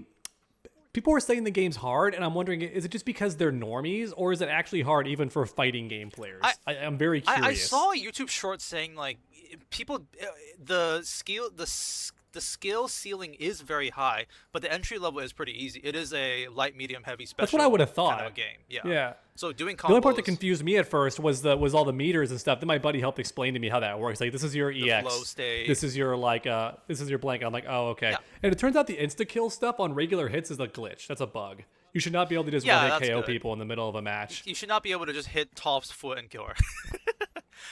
That might be for real, but that can happen to any character. Like, people were joking, like, this guy did a Sokka montage of him just trolling people, and it's a great video. It's got memes everywhere, including a part where he purposely, like, runs into Azula, and then does a little worm in her face, and then backdashes last second to dodge her throw and punishes her. And it just cuts the Joker from Dark Knight. It's about sending a message. I just laughed. You gotta send that video. Unironically, Sokka is actually looking like a top tier, and I think that's really funny. It's like Sokka somehow like taking out Avatar State Egg. Kill Boomerang. Kill Boomerang. That's what's the most fun about fighting games is that you can have, like, even in Dragon Ball FighterZ, the strongest character at the time, Beerus, is like bottom tier. Yeah, He's like yeah. a F tier character. He's only good for supporting. Meanwhile, like Yamcha was A tier, S tier for a bit. Like having Yamcha on your team was like the character Wasn't in Kid fighters. Goku throughout the entire Yeah. lifespan of the game overpowered? Like you just have to have Kid. Well, Goku. he was one of the last DLC characters, but Kid Goku, yeah. right? Yeah, because he's too small. Yeah, Yeah. exactly. He broke the game because he's too He's small. Yoda. They for some reason thought they had to make him even smaller than Krillin, which is weird because I'm pretty sure canonically Kid Goku is the same size as Krillin, so you could just made him that same size. Nightmare Core is such an obscure and weird like idea that I kind of love it in this fighting game. But one thing I'm actually kind of looking forward to seeing is because there are, I don't know if this is only in arcade mode, but it's not really intro dialogues, but there are like text boxes between like when characters are about to fight, they'll interact with each other and stuff like that. It's like, I don't know, Aang versus like Katara. Let's have a nice training montage. There's like Kyoshi versus Azula. They will interact and stuff like that. So I'm very curious to see what they're gonna do with Nightmare Korra and like how she would interact with the cast. It's like, what is she gonna say and whatnot. That's what It would be interests so me. funny if she's like the alien of more. It'd be funny if she's like the alien or the Jason of Mortal Kombat X, where she just stares at you That makes sense. and has nothing to add. Just. But then I'm wondering gameplay wise. So obviously it's most likely she's going to just be an avatar state, but like more aggressive. But wouldn't it be so much funnier if they go with the lore of the show and she can't bend? She's just like a Street Fighter version of Korra who's just beating your ass and swinging the chains around the and rocks stuff, and like shit. like zombie Liu Kang.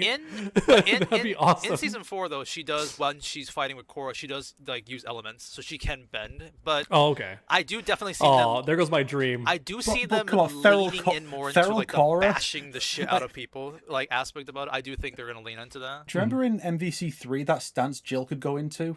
Yeah. Pretty sure she just says she like goes Feral feral and stance. just dashes around, but like, that's Korra the whole time. Or she could have that as a stance thing, similar to. We don't know what the her variants will be. That could I be one of the wanted to variants ask where she that. just gets a combat buff. She gets a combat buff in return for no bending. Yeah, I was gonna ask that. It's like because right now Ozai should be easy, but like Avatar State Aang and like this Nightmare Korra, who the fuck is gonna be in their background? Because every character has 3 variants. Are they gonna have 3 variants too? Who's gonna relate to Nightmare Korra? It's like in the background. Let's go. It could be visions of like the people who've like tormented her. Like, people who, like, Zahir is gonna Oh pair my with her gosh, trauma. Zahir? Yep, That's so Zahir's I- gonna pair with her. Yep. I mean, it'll either be like a vision of Zahir, or it'll be like season 4 Zahir when he's in prison. She has to like go and talk to him.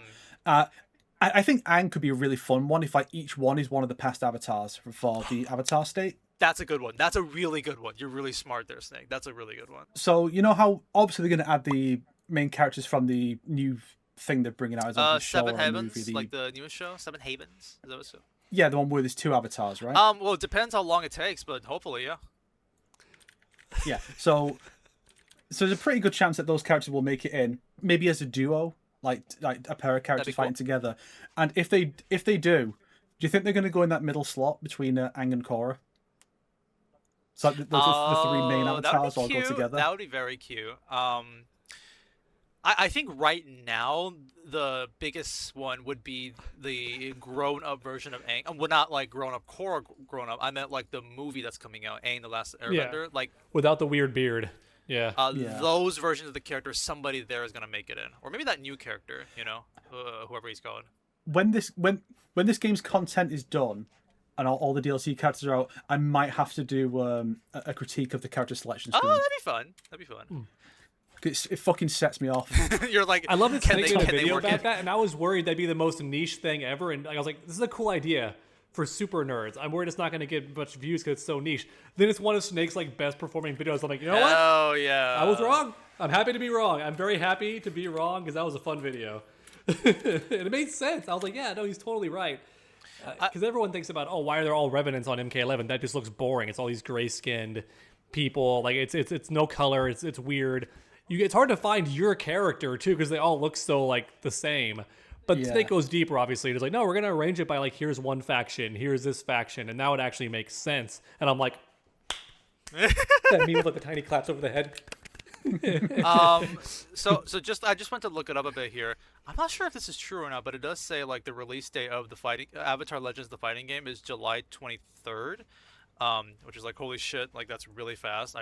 I want to make a video about the arcade mode. I'm at the story mode, but I don't know if I'll be able to catch up with that because I'm still vacationing. But here's the thing that's interesting. Fighting game was released on 23rd. Aang, The Last Airbender movie is coming out on July 25th. So that's very close, with each other. I don't know if they have any plans to like do some sort of celebration with that or whatnot. I mean, they should. Time for topic 3 then, or? Indeed. I guess we're just done. Indeed. I'm looking forward to this shit, and let's move on. It is kind of funny, like, before we recorded, Snake was like, do we have enough things to talk about? This is only topic 3, and we're already like an hour and 30 minutes in. That's how we do, baby. Oh, yeah. What was our next topic, actually? I'm trying to we have so many. May want to recopy and paste it so we don't gotta scroll as far. But... Yeah, I guess so. I'll do it for you guys. Well, it's better if we do have to scroll, because then you scroll up past the Jill Valentine ass, and you're like, oh yes, the world is. I hope our video doesn't get demonetized. Listen, we're not all into that as much as you are, Snake. All right, you're just says true fucking underdog. I don't. That's going on the counter. That's going on the counter, Sonic. You know what I mean. I mean Resident Evil fan, not butt fan. You're purposely misconstruing me again. You son of a bitch. You burned my house to the ground. My family's dead. What do I do? Just like... I really hope this makes it into the video and doesn't get cut out. Honestly. That should be the intro. Honestly, Sonic, that was one of the best animations you did, the Shang Tsung to Reptile one. Oh. Rose the ground! What else to do? So yeah, as we can see here, we have a lot of other topics we can talk about. Rivals time. Okay. Rivals time. So for context for some people out there, the three of us have been playing a lot of Marvel Rivals together recently. So we've been having a lot more experiences. I've been loving it. It's really fun. Just recently, we got recognized. Once in a while, like, each of us will get recognized. We had a game where all three of us got recognized. It's like, is that Snake, Dog, and Sonic? And then that name work. Listen, when the whole Fortnite Battle Pass pulls up. Yes. Yeah, we didn't go well. I was tempted to reply straight away, only if we win. I wish we replied to that guy, but it's like he beat the shit out of us, so we were just like, silence. Whoever you, if you're out there somewhere watching this episode, please let us know, because yes, that was us. You did stop the fuck out of us. Indeed. Yeah. With that being said, though, the new season that dropped has been like the biggest shakeup this game has had, like, since launch, in a way. It's because it's like, oh, new characters out, that's cool, whoop-de-doo. And it's like, oh no, also every single character got 2 new abilities. We just added 100 new abilities to the game for this patch, just for you guys. It's like, they just released Marvel Rivals 2.0, essentially. It's like, this game is so different now. It's like, a lot of the strongest characters are still very strong, but a lot of the very weak characters, all of a sudden, is like, oh, got very strong, or some characters got like nerfed and stuff like that. It's the Wild West, essentially. We're still kind of figuring out how the meta works and whatnot. I've never seen a video game do this where it's like the first patch drops and the developers thought it was so insane that there was a day 1 patch where like 10 characters got changed, just like slightly. Like, it almost makes it seem like there was a hotfix already planned, like they knew about it in advance in case their fears came to light. And it's like, yeah, what we worried was going to happen is happening. Hotfix, because you can't make a hotfix that quick. It takes a while to like code and fix things. Indeed. And so it almost seems planned. I could be wrong though. The biggest meme that is really funny is like Ultron was like slightly viable for like a day. It's a day, by the way, for 1 day, and it's like, oh cool, Ultron's kind of viable now. Maybe we can play him in double support. And then that patch, he just gets instantly nerfed. It's like, oh no, we cannot have Ultron. Ultron can only be viable in triple support only. He can never be viable. No way we're gonna let him be viable in double support. Luna Snow, oh, she's fine. She's S tier. Who cares? She's fine. Okay. Battle Luna. Do you guys want to hate Luna even more now because of like something that happened recently? She got a team up with White Fox, because White Fox has the fox like shooting ability, right? You know that ability. So Luna can use the exact same ability, except better. Like, she can shoot the fox. Doesn't she have my orb too? Like Jubilee's orb? Doesn't she have that too? Or am I wrong? I don't. Anyway, go on. Because everybody uses the White Fox one. When she shoots the White Fox thing, she can CC cleanse herself. Okay, crowd control cleanse. So that means like if the cleanse is so good. She avoids ults. Like, she just gets out of stuff. It's so funny. But the thing is, technically speaking, you're supposed to use that to like cleanse something that's on you. Like, if you're stunned, you shouldn't be able to do that. But she can. So if the thing ults, if Doctor Strange ults, she can just be like, no. 10-second cooldown, no. It's like, which, combine that with her ultimate, makes her such a pain in the ass, because the play used to be, I'm gonna isolate her and then kill her. Then when a healer's dead, you can like kill the rest of the team. She can now avoid that play, but also just go like start dancing, and now her whole team's just like immune to death now. like what the fuck? Yeah, I don't know if Snake's seen this, but it's like, everyone thought it was a bug, Snake. Then they tested it, and like, no, it's a feature. Because it's too consistently good. She can escape Even Emma's choke. If you go up and choke her, she goes, cleanse this gets out of it. And you can't even slam her or throw her. It's really cheap. One of the few things she gets out of is like Hulk's ultimate, where he starts slamming you over and over again. She can't get out of that. I guess that's because But there's so many moves she goes, boop. So I mean, that's pretty crazy. That is true. That is kind of insane. This is like a Spider-Man literally tried to grab her, and she's just like, nope. Okay, fuck me, I guess. It just swings away. This reminds me of the meme where the guy tried to kill Invisible Woman without knowing about the update to her being able to self-shield herself. And then so as a result, he couldn't kill her. The team turned around and killed him. And he's like, I should have known better than to attack the admin. I should have known better than to attack the dev's favorite. That's how it feels with Luna now. It's like, she's the favorite. You don't attack her. Somebody in the developers they just love Luna. She gets like every legendary skin. She gets patched. Make sure she A tier, too low. Has to be S tier. Come on, guys. They love Luna so much that Jubilee looks like Luna.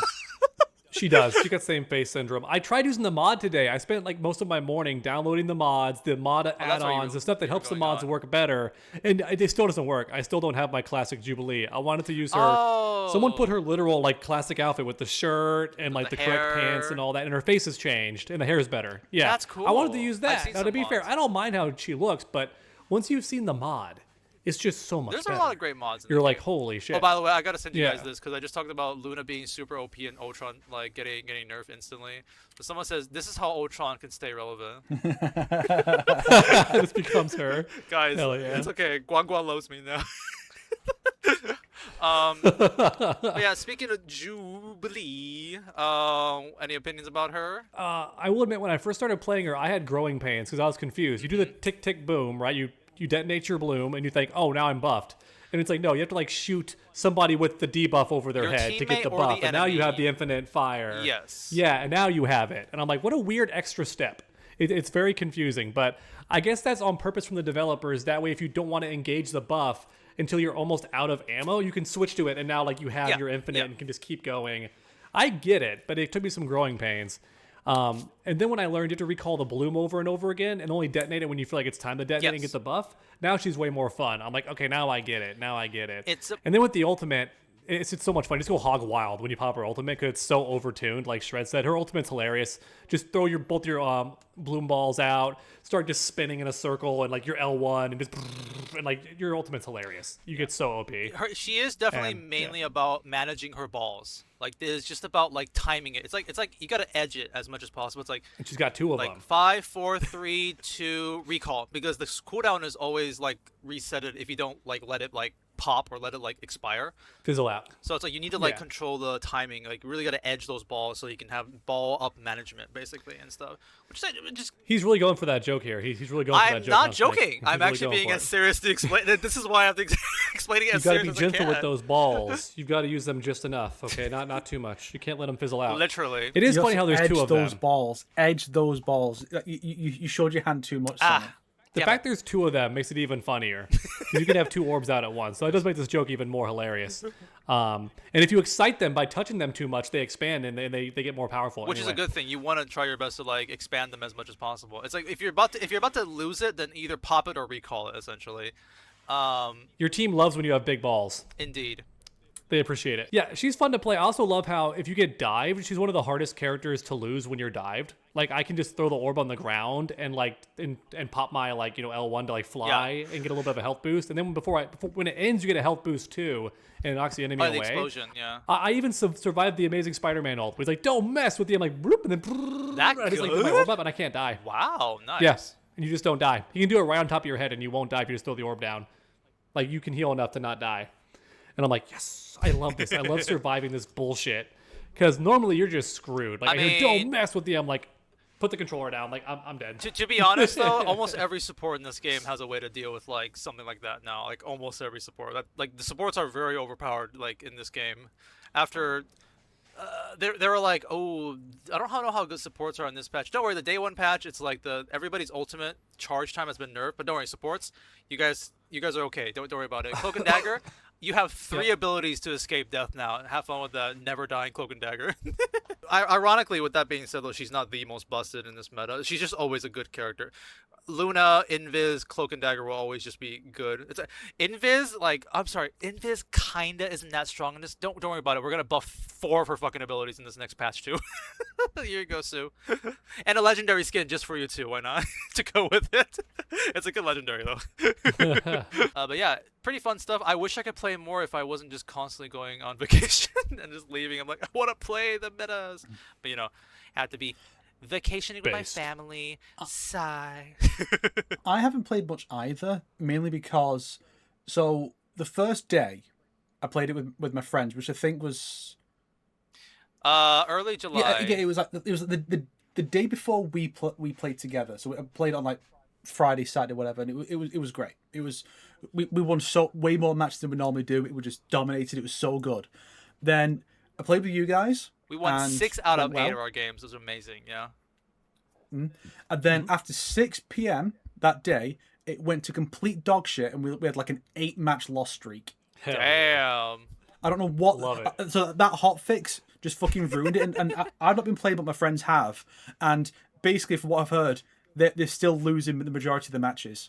Damn. Like this Gotta was not lock the way in. it was. This is not the way it was before they did all this stuff, all the big update and everything. Like we were at least competent, but now something's gone wrong to where all our characters are shit. I don't know what's going You on. need the combat boys. Listen, you gotta lock the fuck in. You need the combat gotta king's lock in. help here. You know. You gotta. Yes, you do. Get our help here. You gotta play the new characters. Were you making sure to play Jubilee because like the new character is usually overtuned? You gotta play the new boys. I didn't have a chance to play Jubilee because it's one of those where when you have a friend who plays a very limited number of characters and then they try the new character and they get really into that character, it's like, well, Yeah, Jubilee reminds me of like a For Honor character where you're always doing something, which I like. Your hands feel busy, but not to where it's like too hard. But you're just always doing something. You're either like recalling a ball or throwing a ball out, or like doing your flight, or you're igniting. There's always something that you're doing, and I like that. With Cloak and Dagger, I like playing them too, but it felt like mostly right trigger, and you just hold it down for a bit. You know? I gotta heal myself. And then like just hold the right trigger.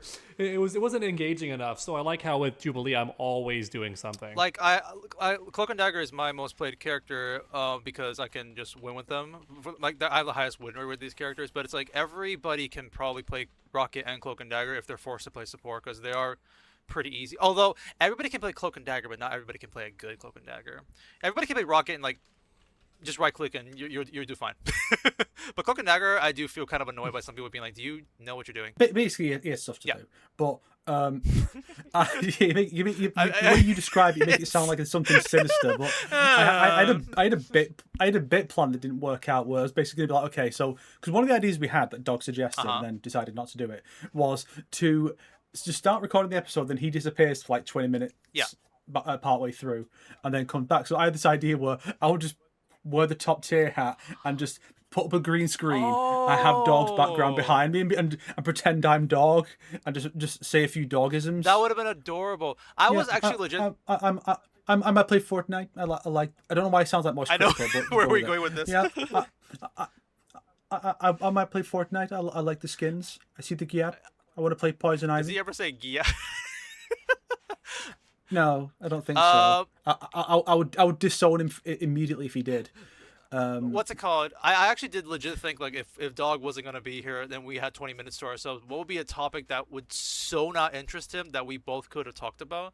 And I did legit like try theory crafting this. It's like let's talk about Fire Emblem for 20 minutes. Oh, let's talk about God. What else would he not be interested in? I mean. Well, you say we talk about Fire Emblem. Have you ever played any Fire Emblem? Fuck, I forgot what it's called. The one with Lucina on the NDS. Awakening. A long That's a time good one. ago. I played a little bit Same. of it, and then I mostly looked up a walkthrough for like most of this. What's fucked up is I looked up a walkthrough of it a long time ago, and literally the final video of that walkthrough, the ending of the game, I still haven't finished it, so I don't know how the game ends. I just like right there, Damn. basically. No. Do you have a Switch? Yeah. You should definitely play Three Houses. I know. That's the one of the best. I know how much of a fan you are of that one too. Maybe someday. I know how, because I watched an entire walkthrough of the Blue Lions playthrough. So maybe someday I'll try the Edelgard and the Deers. Maybe Yeah. someday. the true route. Hello. The Edelgard route, the true Welcome one. back, Dog. Hi, dog. Hello. I am here. Yeah, we're actually, what's really funny is, like, we stop recording right now, but because we're only like around 2 hours. So, is everybody still okay to keep recording, or? Yeah. All right, we can Mhm. quickly gloss over some of these movie topics and then get to the Q&A, because I know that's Snake's favorite. Yeah. Supergirl was alright. Ah, you just skip. There you go. Fine. Next topic. That was fast. I will say one funny thing about Supergirl is, like, people are pissed with you, Dog, in the comment section. In our last That's okay. Really? I saw that coming. I'm sure most of them didn't watch the movie either, but still just want to hate on me anyway. It's fine. It is mostly the way you were saying things that people were bringing up, but I didn't explain myself well, but also you did your classic thing of lying about what I said in real time, so it's really hard to get my point across. I'm not sure what I was what trying I to did say, I'll say it here. in a goofier voice. What I was trying to say is that I don't want to watch something that I know I'm going to like, especially if that means I'm funding something I don't want to support, is what I was trying to say. I did watch reviews, I watched breakdowns of it, so I know the overall story, I know what happens in it. And I was judging based on that. I wasn't just seeing one trailer and going, this film bad. I'd seen several breakdowns, I'd seen several reviews, I had a somewhat informed opinion on it. It was not just me going, bad, I hate this film because bad. And I think that's fine. The thing Yeah. that I brought up specifically is you said that, oh, this is like the worst DC movie ever, or like one of the worst. And I'm like, I did. You're doing it again. I didn't say you that. said that. You literally. That's why. And, No, and we I had said a it. I said I thought conversation. Suicide Squad was better. You were saying it's not as bad as Blake. Sure. It's not as bad as Suicide Squad, and I said I think Suicide Squad's better. Okay, yeah, but that's That's what I said. yeah. I mean, like, that's part of the conversation. But you did On say the counter it goes. Bing. It's kind of mid, but it's not that bad. And also, by the way, that was a comment that someone saying me like, "Damn, I have never heard someone glaze Suicide Squad that much to defend to dethrone Supergirl." It's like, really? We're going that you're defending Suicide Squad? That sentence doesn't make any sense. When you deep throat something, it means you're supporting it. What? No. I meant like you're trying to devalue Supergirl by upvaluing Suicide Squad. Oh, okay. You said deep throats. I guess your gooner brain just came out there. It's okay. Deep throat? Yeah. Did you think I said that? What? You said deep I said throat. You said for this far to deep throat dethrone. Supergirl. I think maybe I didn't pronounce that correctly, but that's all I want. Okay, deep throat makes more sense. Yeah, that's I don't know. Could still be a Freudian slip. We'll see in editing. sure. I'll It would be see. funny. So- Usually the Right, editing so- part does showcase that I do say it wrong a lot of times recently. So the person who has seen the movie, me, Yes. And me. yeah, whatever. No one Damn. cares. I watched the film, and one thing I noticed was that it very much did have the look of a James Gunn film. It really felt a lot like Guardians 1 in a lot of Yeah. ways. Yeah, a little bit, yeah. Yes. And it's not by James Gunn. He just like produced it or what have you. So, but it's one of those where you can feel. It's like I forget which Michael Bay movies were not directed by Michael Bay, but like he was a producer, so it still felt like it, or like the TMNT films. Did he that not direct I those? think he didn't Really? I direct. thought he directed those. I I'm don't gonna look it know. up right now. I know there's this a period where he was at least said he wasn't directing, but there's like there's certain films where there's certain producers involved, and it's like well, it feels like their work even if it's not them, and that's what this Oh, is what the towards fuck? James Gunn's Yeah, Superman. Michael Bay didn't direct which I'm sure- the Teenage Mutant Ninja Turtles. It's Jonathan. Yeah, that, exactly. I Like, thought you, it was him. You look at it and you're like, yeah, you look at it and you think, oh, a Michael Bay movie because it just feels like one of his, but no, he just produced it. Someone else did it. And so Yeah, he that's just what the produced Supergirl it. movie Crazy. I've is been like gaslit compared so to long. Superman. The example I was In thinking some about ways, is Taika Waititi, because Thor Ragnarok had a little bit of Yeah, that feel yeah. too and whatnot. but in some ways, I feel like this film could fit in the MCU. And I was thinking, damn, Supergirl going on a bender in nowhere. Oh, that'd be so good. That'd be kind of cute. I guess it would be Captain Marvel in this case, if it was MCU. And one thing that surprised me was like I feel like the needle drop stuff didn't really fit that well. But I was surprised when the big climactic needle drop is a fucking female cover of a Jimmy Eat World song from the 2000s. I have heard about that one, I was too. not prepared for that. Like what? Why? Like it's not bad, but like why is this happening in a Supergirl film? People joke that the soundtrack in Supergirl is just James Gunn trying to prove he listens to other music. Or that director, yeah, like indeed. Yeah. Yeah, I'm also surprised that the origin story they went with it was the like Silver Age one and not the New 52 one, where she's older than Clark and it just arrives later. Yeah, Yeah. the movie is definitely trying its best to be based off of what is that comic called? Actually, Woman of Tomorrow. Yeah, it is definitely trying to be based off of that. Is the film called Woman of Tomorrow? I think it's just called Supergirl. Is that it's just called Supergirl. Lobo was weird. He felt really out of place. He had the vibe of. It felt like he. From what I've heard, he's not in the comic that it's based on, but he has the feeling. He has the feeling of he was in the comic this is based on, so he has to be here because he really doesn't do anything. It's just an excuse for Jason Momoa to show up and go, "Yeah, I'll be playing this character in something more substantial in like 5-10 years. Don't worry." Yeah, fam." indeed. Exactly. Then he just fucks off. To be fair, actually, Supergirl doesn't really feel like what it is. there are that many notable characters. It's just her, Ruth, the villain. That's about it, really, in terms of like characters. So I guess they wanted to add Lobo to like spice things. This is a superhero movie. We gotta add more characters. Like Superman had a bunch, so it's like maybe this one there was like, that's way too little. Lobo, join. Just be there. Do some action scenes. Okay, bye. I imagine it's just kind of part of James Gunn's plan to just because obviously this is not the start of the cinematic universe. He's jumping in the middle, and you can see that with Superman especially. And so I get the feeling that it is basically all the early films need to just insert characters just to kind of flesh out the world a bit. So it's like makes sense. So imagine if like Guardians came out in like phase 1 of Marvel, and it's like, well, we have to have some character that people recognize from elsewhere. In let's throw in the Shi'ar or something. Just Guardian shows up. Or what was it? No, Gladiator's name. It's just something like that people recognize, just to kind of flesh out the world, as opposed to going in slowly. Because we've already done the going slowly, and people are bored of that because it was shit. Yeah. Like, it definitely... Someone made a really good point being like, this is... Okay, because there was the first DCU that existed, and this is the reboot, like, the James Gunn DCU. So, like, I guess it's like they don't want to do too much origin stories because it's kind of like that. But if you really think about it, in fact, think about it from an MCU perspective, it's like, this is a very weird starting movie. It's like Superman... Very weird. Supergirl... Yeah. Clayface. These are our first 3 DCU, like, James Gunn movie, like, cinematic universe movies. It's like, alongside Peacemaker season 2. Not relating to the TV And shows, but yeah, like Creature Commandos, Peacemaker, and then Green Lantern. Like, yeah, and apparently Blue Beetle's part of this as well. Blue Beetle will show up. That's what I've heard too. Yeah.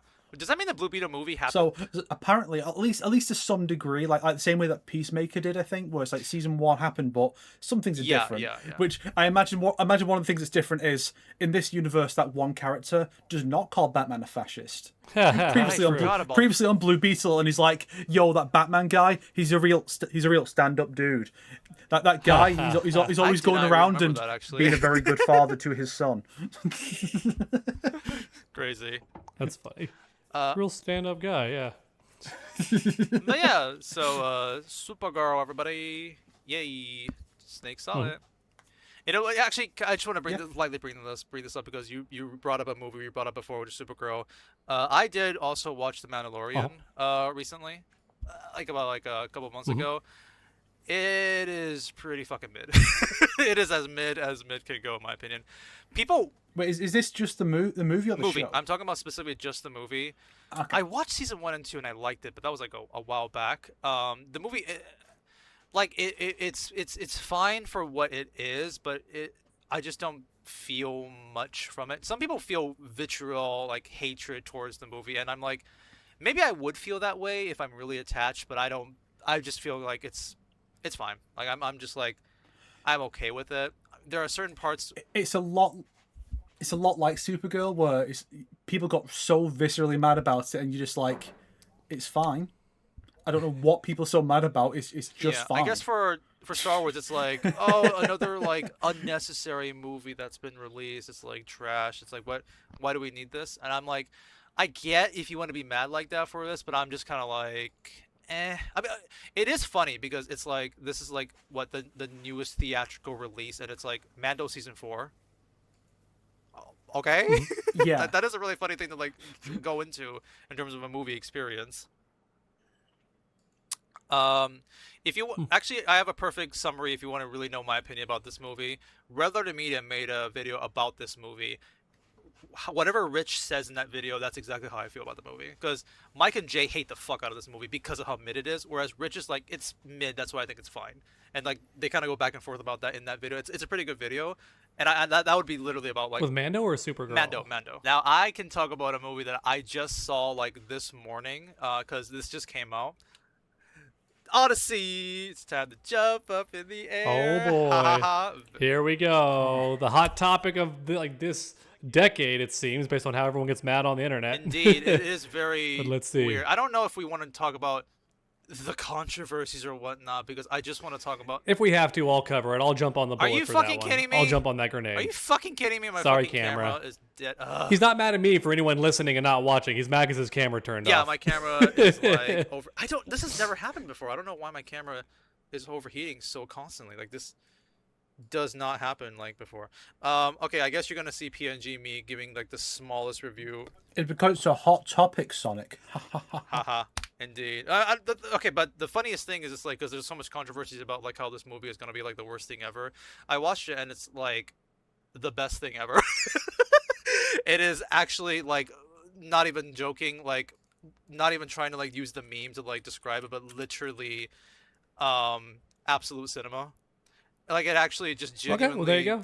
Like feels like this is a movie you need to go to the theater to watch to really experience how awesome you are seeing these like things happen. Why is there on a robot screen. in this meme? I do not know. I just found the absolute cinema and then like a robot shows up here. Yeah. Okay. It's like this. Sonic, surely if you're gonna post Absolute Cinema, you should be the guy posting the reptile version that you made. Of course. I will find that right now and post it here. But like, it genuinely just feels like you're watching an epic, and just like so many like awesome like scenes like back to back like being shown on the big screen. Yeah. What else can I really say? It's just like it was just like an amazing experience. If I So yeah, 4 out of 10. 4 out of 10, yeah, I guess so. So yeah, I guess it's like I don't even really have much criticism of the movie personally. Like, if I were to say a criticism, it isn't even something that I would be like, oh, I'm gonna drop points out of it because of these criticisms. It's more like the movie has a cast of a lot of famous actors. So because you'll be like watching and all of a sudden be like, oh look, it's Spider-Man talking to Batman. You know, like Robert Pattinson talking to Tom Holland. It's Batman talking. Oh, there's Catwoman. Yeah, Yes. Batman and the other Catwoman. There was a joke that I saw. Oh, yo, look, it's Kitty Pryde, and people got mad about it. It's Mary Jane. There was a. I gotta find this. This is not. Well, the new Mary Jane. This really isn't a spoiler, but I think it's really funny. Like, someone was like, Telemachus will return, and Athena will return to Spider-Man Brand New Day, because that's Zendaya and Tom Holland. And then Athena and Antinous will return to Dune 3, because that's Zendaya and Robert Pattinson. So I just thought that's kind of funny. Very funny. But yeah, I just highly recommend this movie. It's just like, and the thing is, also like a lot of practical effects. So it's like, you know, like movies nowadays just constantly green screen, constantly like just CGI effects nonstop. But this movie is like a lot of practical effects. Like the Trojan horse was actually built. Like the sets were actually being destroyed. That's cool. When they were doing shit like that. It's very Chris Nolan. Christopher Nolan, yeah, definitely. It's very Christopher Nolan. Yeah. What you pointing at, Snake? Which I appreciate. This Dune joke reminds me of a joke I have with my friends, because I think Dune 3 and Avengers Doomsday coming out on the same day. Oh my gosh, really? So it's like, I think so. So that means that a Tom Holland film and a Zendaya film are coming out head to head, and so my friends and I joke about might do a double bill of both films the same day, and it's Avengers Doomsday, and the idea of like you go in to watch one film and the other one's playing instead, and it just fucks you up. It's like, oh, like, you're watching Dune and then fucking Doctor Doom walks into frame, and it's like, what is happening? Wait, the timelines are colliding. I actually didn't know that, but yeah, we are literally getting a Barbenheimer again. It's like we're gonna have like two major blockbusters releasing at the same time. That'll be. But it's like the difference is with Barbenheimer, one of those is a fucking 3-hour long monstrosity. The other one's like much like briefer, lighter entertainment. This one is like, these are both going to be like 2.5 hours. These are going to be like 6 surely. hours. Holy shit. Yeah. It's like, at least for Barbenheimer, you have a whole tonal shift, so that's very interesting. I mean, I guess one is a superhero movie, one is like a blockbuster, like sci-fi. So there is that. Again, this is kind of a cop out, but like I will say, like, if you want like a review of like how I feel about the Odyssey, just watch the Reddit Media video that they just released. Basically, like, I think that's a great review of like how I feel about the movie too. Highly recommended. I recommend IMAX, but if you can't get that, like watching a regular theater, I'm sure the experience would still be great there too.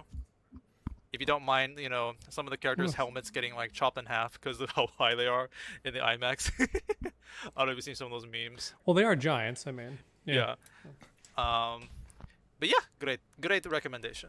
Um, anything else? Anything you guys want to add, or do we just jump into the Q&A? Well, I mean, so I'll probably like see if I can get my girlfriend to watch it. I kind of expected that because it is Christopher Nolan, it always had a good chance of being successful. Oh, yeah.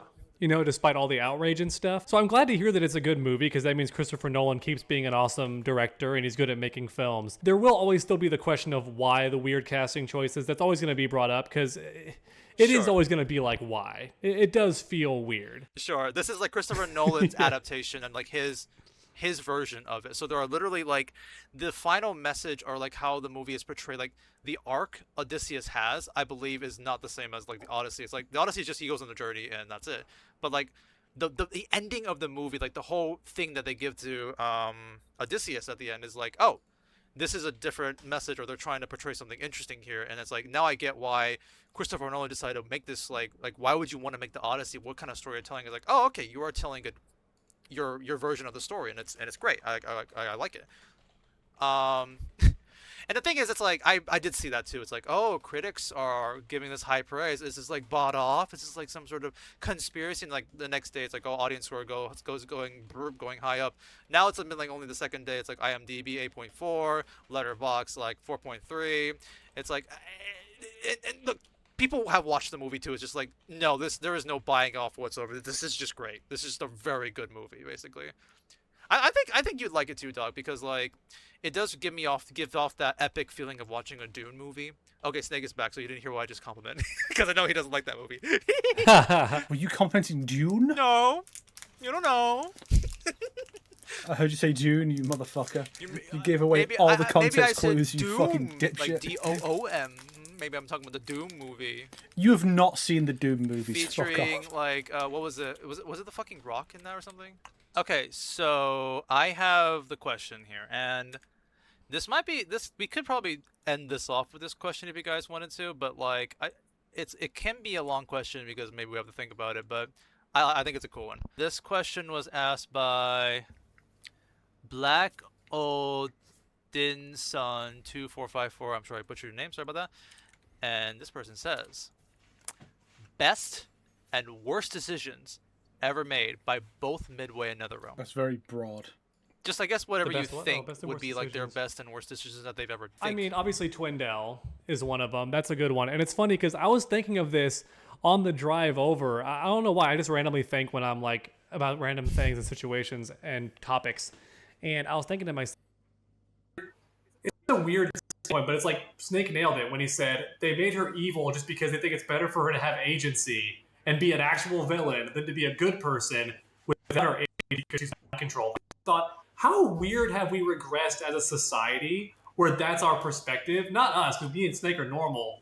But the fact that that's the actual reason it happened at NetherRealm is so weird. Why would you take a character that's good, that everyone likes, and go, yeah, but she was mind-controlled, and that's bad, so we're just going to make her an evil, heartless bitch who breeds slaves? What the fuck? Like, how does this happen? Who? I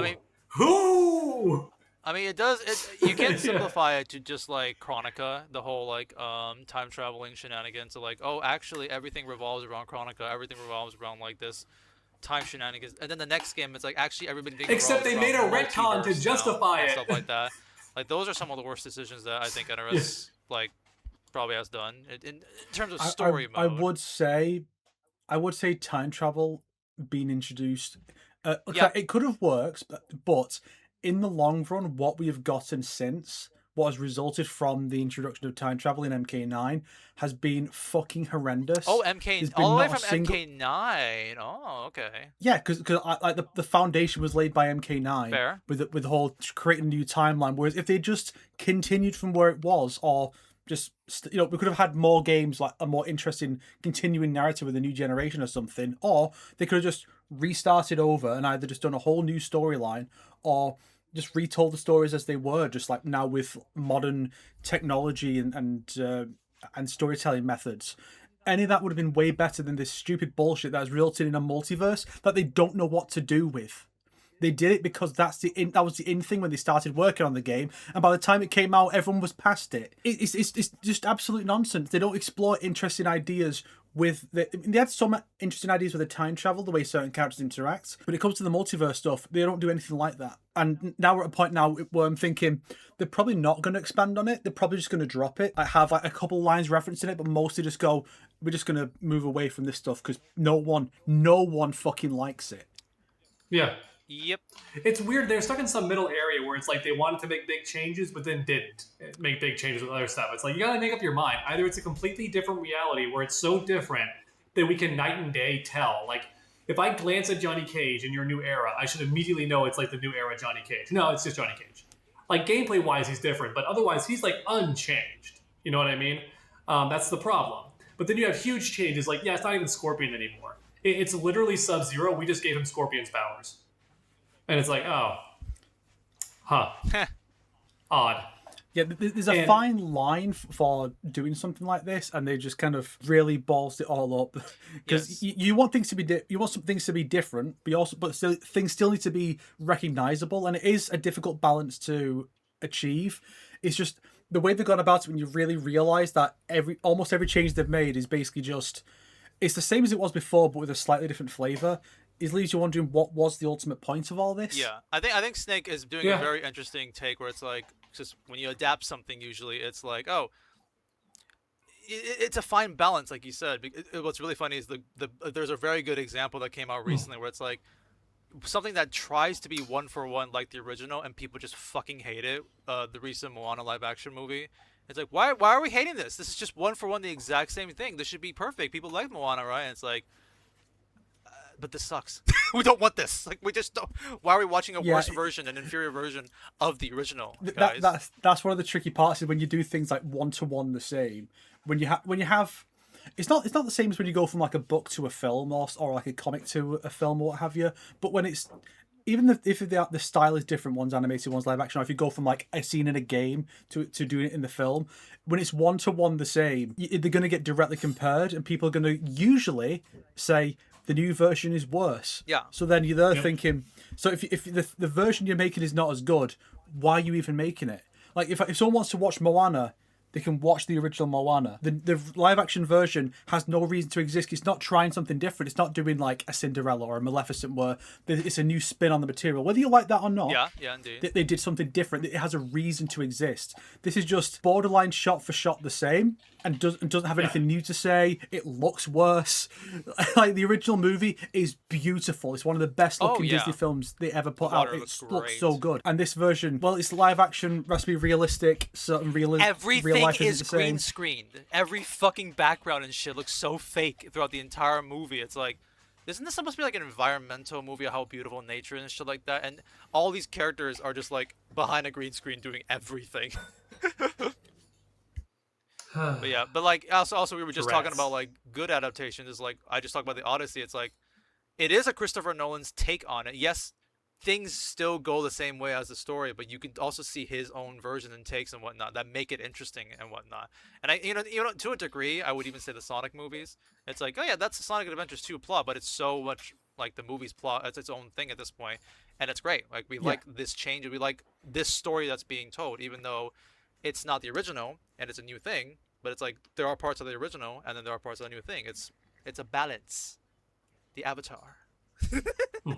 But back on track with this cute. It's the thing I think a lot of people don't necessarily realize is that the process of adaptation, remake, or reboot are very, very similar. Like fundamentally, a remake and an adaptation are the same thing, just that a remake is in the same medium, whereas like the adaptation is switching to a different medium, and then you have the reboot where you expect things to be different, but you do still want to have like fundamentals retain. Yes, it's important, and so.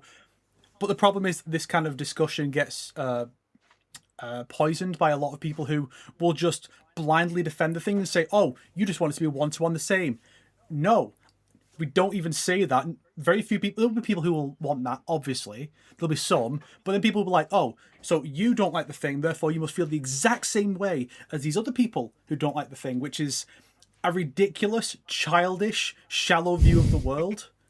People are different. They have different things that they want to see. They have different reasons for liking or disliking the thing, but people don't realize that because they are so captured by herd mentality that they just go along with what other people say. Oh, I like the thing, so I have to agree with everything this person says. It's ridiculous. Indeed. Discourse is fucked. Discourse is fucked. Yeah.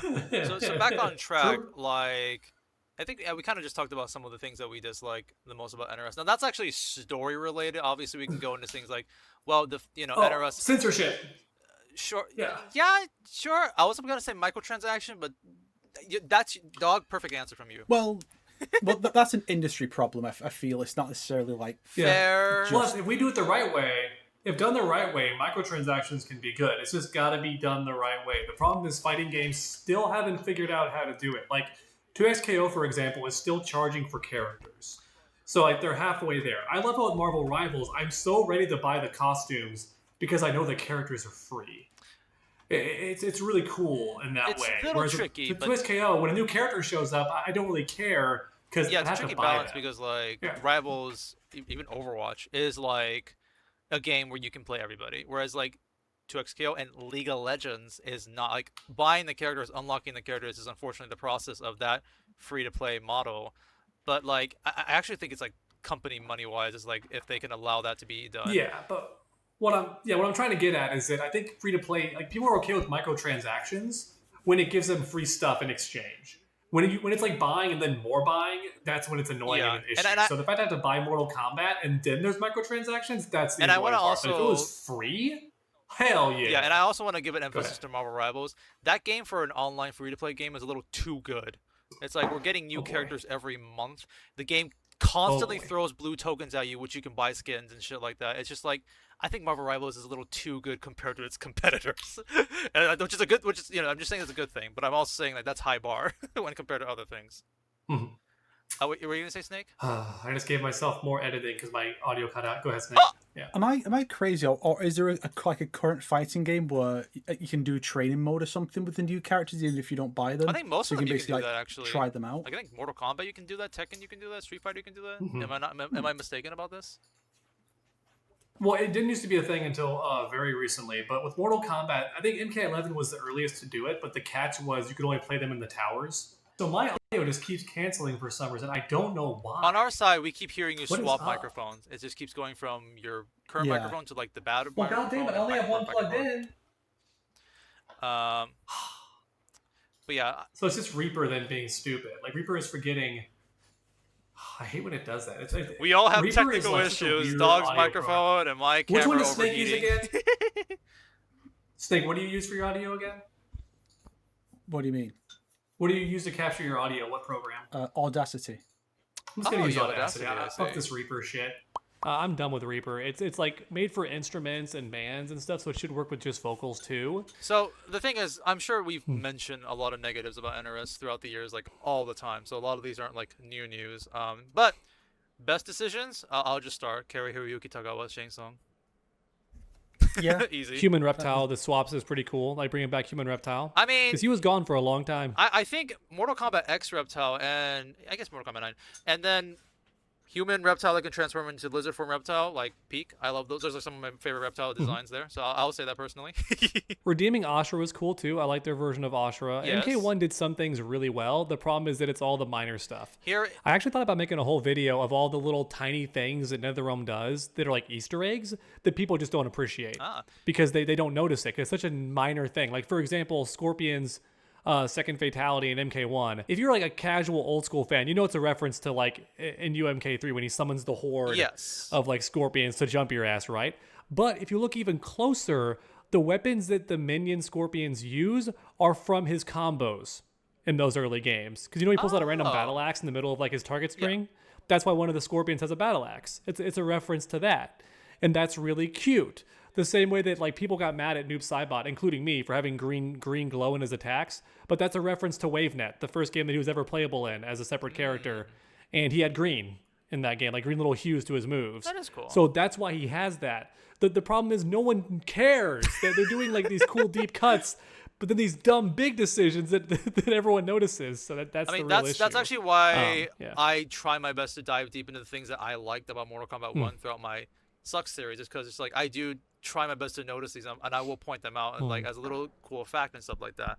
That is one thing that I do enjoy doing. In fact, like here's a little raft I made back in the chapter 50 video. All my favorite things. I'm just gonna take you guys out of the sinking ship because these are the things that I like. That was a joke.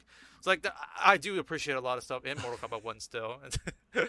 Yeah, that was like at the end of the video that I put there. So things that are like, yeah, I still personally think Floyd is one of the coolest video game secrets like ever in modern games nowadays. It's like, oh, legit, they just wanted to try to do like something old school and put it in for free in Mortal Kombat 1. So you don't need to like worry about any additional microtransactions to get this or some shit like that. You could just try to figure out how Floyd works in that game and whatnot and try to solve it.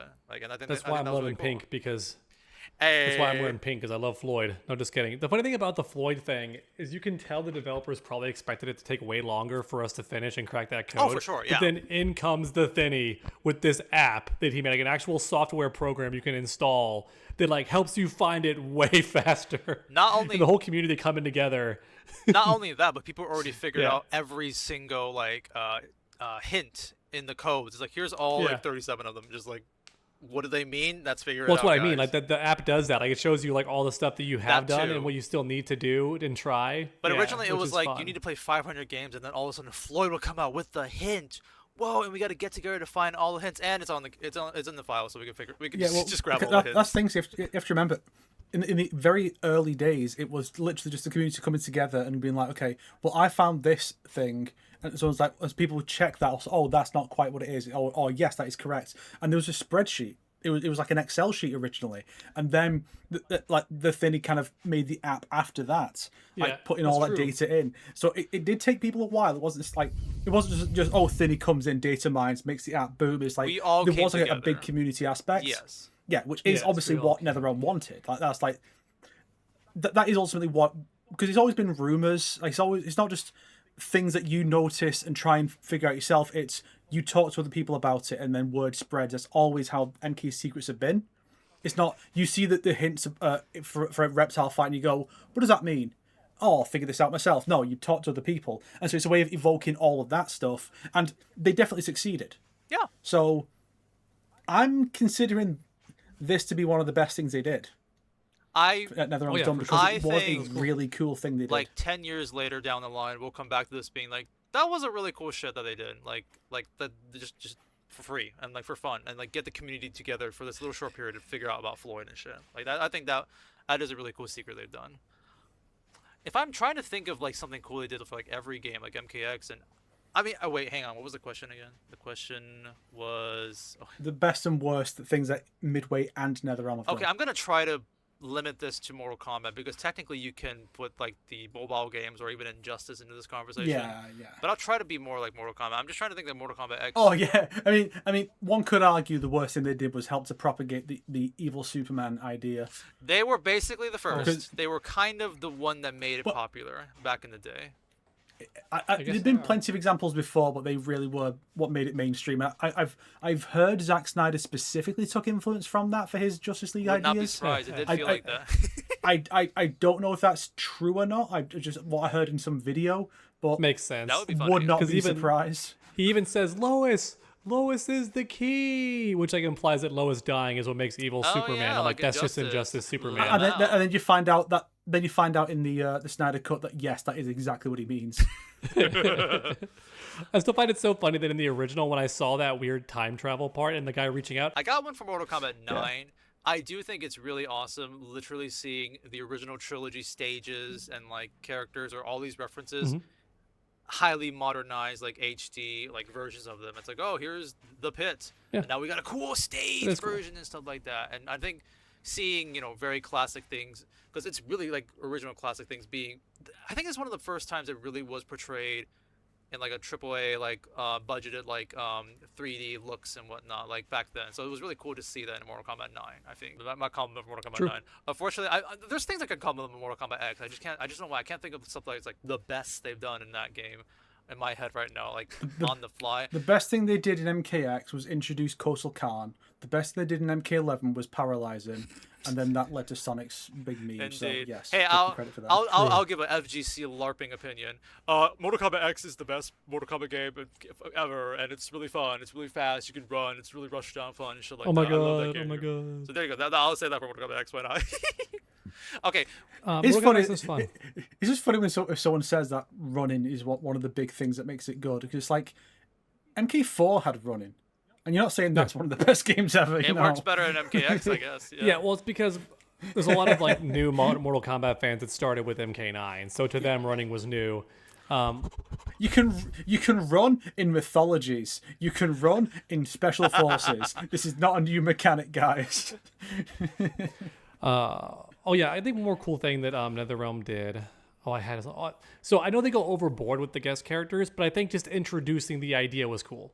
Because we wouldn't have got that in the past games. Like Freddy Krueger, I didn't like that as the first guest, but then we got like a lot of good ones in MKX, and I love Spawn being a guest character. That's you true. know. People want to Spawn. I don't like playing RoboCop, but it's cool that he made it in also. Rambo? Like, what are the odds of this, you know? Well, until season 1 of M1K, where it's like your dad decides to let you have a go now. Like, okay, So well, then look at what's popular recently. You, the millennial, is like, okay, thanks, boomer father. I'm going to pick these streaming characters. And then he's like, Okay. all right, now your bullshit's Okay, out of the way. move. Conan, T1000, Ghostface. Move. Fuck you. I'm putting my babies in. Move. Move. Indeed. Here's the thing, though. I don't know how good we're going to do for this one, but the question also says for Midway. A cop-out answer for the worst decision would be MK versus DC. That's a really cop-out answer. It's like, that's the worst decision they made. Haha. And it's also the best, though. It's also the best. In a way. Because we get so many good memes out of it. I mean, some of the gameplay is fun, too. Honestly, it's funny because Armageddon was such a like super casual, friendly game where like you can't even really get competitive with it. It's such a goofy like whatever party game. It's very free. Then MK vs DC brought the competitive aspect back because they brought back more of the original style combos. They got rid of a lot of the bugs. There's still bugs in there, but that's more just them being inexperienced and not knowing what this nonsense would lead to. One of my favorite examples being Green Lantern comboing off Combo Breaker. That's hilarious. That should not be a thing, but he can do that. And Flash having an infinite because the reset is guaranteed.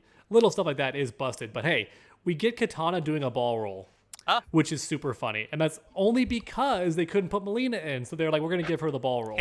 But I love that because Melina is Katana's clone. And this low-key implies that Katana's always known this move. She just doesn't use it for whatever reason. But Melina's like, that's my move. I'm keeping this one. That would be funny. Into a low ball. MK versus DC too. Somebody make this meme. I might make it. You know that meme of like, hello blank from blank, hello blank. I just thought of one. It's like, hello Kano from Earthrealm, hello Katana from Edenia, and they're just both rolling. Yeah, like ball. The ones on the ground. You gotta do that. That's a good meme. Yeah. To me, And it'll confuse people because like, wait, Katana can ball roll? Yes, in that one game. I guess if you want to that make line. people, I think she can in 11 as well with the Psy. Like, I think it's one of the moves you get with that. I think it's actually one of those weird gear piece moves. You have to get a specific one of those like add-on things, and then it unlocks the ball roll. That's what it is. I guess if you want to Yeah, make she doesn't have it in people, regular gameplay. like not confused, maybe Yeah. you should just do Melina and Kano for that meme. But obviously you're doing it because it's like, oh, Katana can do it too.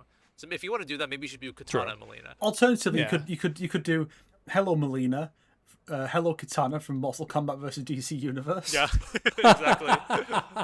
Just that specific one. Yeah. Oh, that'd be great. To me, actually, hello, like Blanca. MK versus DC, like I had a blast making that video talking about a story mode because I do think it's one of the worst story modes that MK has made. But also, as a negative, it was the first time they've introduced the chapter system, which would then be later carried on to the NRS games and whatnot. So if you want to blame why every NRS story mode is a chapter system, thanks MK versus DC. But one of the things about the MK vs DCU story mode is that if you actually look at the animation, it's kind of bad. Oh, Yeah, It's really slow and awkward, and you have to think if they hadn't done the story mode approach then, and they'd wait until MK9, Oh. MK9s would have been atrocious. yeah. And it's Oh my already slow God. in MK9 too, but yeah. Yeah, it would have been even so much slower. worse. Like this was an important first step to iron out some of the kinks. Unfortunately, other than making smooth animation that just genuinely looked really good by the newer games. Yeah. Other than that, they really didn't take any of the lessons they learned from DCU. Unfortunately.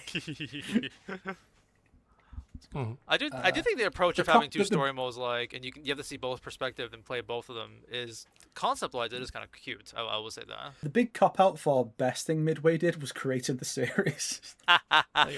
They created Mortal Kombat. Hey. I will And say Boone I like exists. Injustice as a fighting game. In fact, Injustice is what made my channel popular or gave it that big first boost. So I'll thank them for making Injustice, even though it's a huge wonky game with so many Thanks, flaws. NRS. Thank Um, you. No, Midway. Injustice. Injustice wouldn't happen. Injustice wouldn't exist if not for MK versus DCU. Oh, there you so go. it's That's thanks true. to Midway, really, that Dawg is here. And then I want to mention one tiny, very niche thing, but it means a lot to me, okay? Flash in Injustice 2 has what I consider one of the best fighting game moves ever conceived. Uh-huh. It may not be the best in execution. It still looks cool, but it could look way better if, say, Street Fighter made this move. But I just love it, where he punches them like this, and it's implied that he punches them at super speed, so he backs up and just does this and watches them, and they go...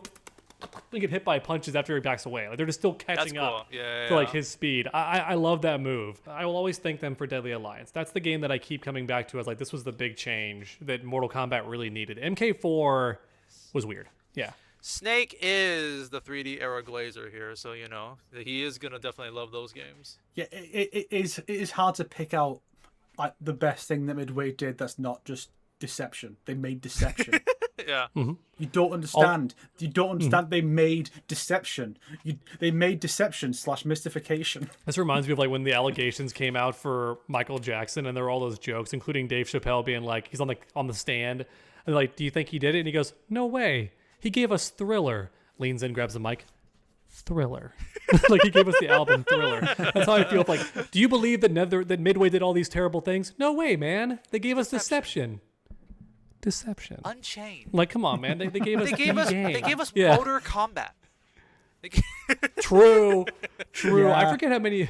I know a lot of fans would say this one, Creative Fighter. Like that is something that people keep saying, bring that back. We want to create our own fighter. So like that is a really cool Yeah, it was system cool. in Armageddon. Yeah. It's never going to happen with the current level of detail. It'd be way Very too difficult to hard. do. The closest we would have gotten was the hybrid fighters because of Mortal Kombat 1. That was the closest we got, and that did not happen, unfortunately. Snake and I have both agreed that for like certain outfits and certain characters and certain features we want back, NetherRealm just needs to accept that it's okay that fatalities are not possible on those characters. It's okay if they just fall down yeah, yeah. and it just cuts to the enemy and it's like Scorpion wins. Does like a little outro thing. That's fine, NetherRealm. If that gets us Motaro, it's okay. It's okay, NetherRealm. If that gets us like all the big body characters and all the fun creative fighter modes and all that, then it's okay. You can just not have fatalities on that one character. I just thought of a good Now that said, keep them out of ranked because Soul Calibur 6 made this mistake where custom characters were allowed in ranked and all manner of shenanigans began. hilarious. I just realized something. Midway created Reptile. Done. Mic drop. So that's your takeaway, is it, Sonic? That Midway created Reptile, NetherRealm created KK in a wheelchair. Basically, yeah. Midway created Reptile. I like MKX and Mortal Kombat 1's version of Reptile a lot too, so bada bing, bada boom. Yeah. I guess we should just mention Special Forces and Mythology Sub-Zero since those are considered like the two worst games they ever made. I guess so. That said, I do find some charm in them. I love that it is so ridiculously hard. I love that there's so much lore in it, like a shocking amount of lore in Mythology Sub-Zero. Well, Mythologies- And I love watching speedrunners do hilarious things in Yeah, it. Mythologies at least has meat to it. There's at least like substance, whereas Special Forces is just bad. It is just like that. The only thing Special Forces gave us was some memes, and also it gave us Tremor. that cut content. It gave us Tremor. It also gave us, like, the cut content was leaked for, like, Sonya's chapter, and it has one of the most hilarious cornball, would never be allowed to exist today moments ever, which is where Sonya tries to seduce the guy, and is like, well, I have to use the restroom. Can you come in here and tell me to take my pants off? And the guy goes, like Beavis and Butthead. He sounds just like him. And when he opens the door, she beats his ass because, of course, Sonya's all legs, so she can kick his ass with just her legs. That would which be is funny to handcuffed. see in modern But day. they wouldn't dare. That's the thing. No. It's one of those moments that will only exist back then. It would be incredible if the people behind the Legacy Collection could somehow get that playable prototype like running in the Legacy Collection. Just here's like a level of Sonya. You get your little cutscene with unburnt Cabal and Kano without his eye thing. Yeah, because Cabal was going to be in the game, and he's in a cutscene and everything. I think his model is in the game for like a one-off enemy, but he's not identified as Cabal. But people realize, oh, that's who that was. Someone's gonna bring it up, so I'll just say it's like, I like Shaolin Monks. Shaolin Monks is a fun game. It was a good time. So thank you, Midway. I mean, it's not. Was it made by Midway or was it made by the other company? I forgot. Not by the core team at Midway. It was basically another company had been purchased by Midway, I believe, and the people who made the Mutant Academy games, they were purchased by Midway and then were put on this project. I think that's all they did, but it was considered Midway because they were rebranded as like Midway something. Like how Blue Castle Games became Capcom Vancouver. It was like that. I had a funny thought about how Sonic's series of the Mortal Kombat sucks has turned him into a Swiss Army knife of like editing and tech knowledge and all that, because he now knows how to go into a game and replace the files and change like the background stuff and all that, because he put the reptiles making out on the Jumbotron and the Chaos like Reigns level. I lost my shit. I laughed really hard at that part. I'm like, no way. Recall, that video he put on there is not one that already existed. He learned to animate for these videos. Think about all these skills he has learned to make these videos the best they possibly can be, and it definitely pays off. Oh, thank you very much. They are like I've said it before, but I in my view, Sonic makes the best MK videos on the entire platform. Thank you very much.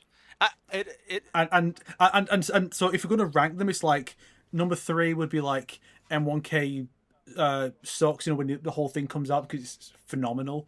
Number 2 would be like I guess like the 2021 one that has some really good memes. Stop him. And then number 1 is stop showing me pictures of 2 reptiles kissing. Stop it. Stop it. It's turning me on. Stop. I love that video. Does Sonic know about that? I think you guys have sent that to me once. The more hyper specific you make a kink, the funnier it becomes. So it's like, stop showing me videos of reptiles kissing. It's like, no, stop sending me videos of gay Godzilla reptiles kissing. It's turning me on. It's like, the what? Stop.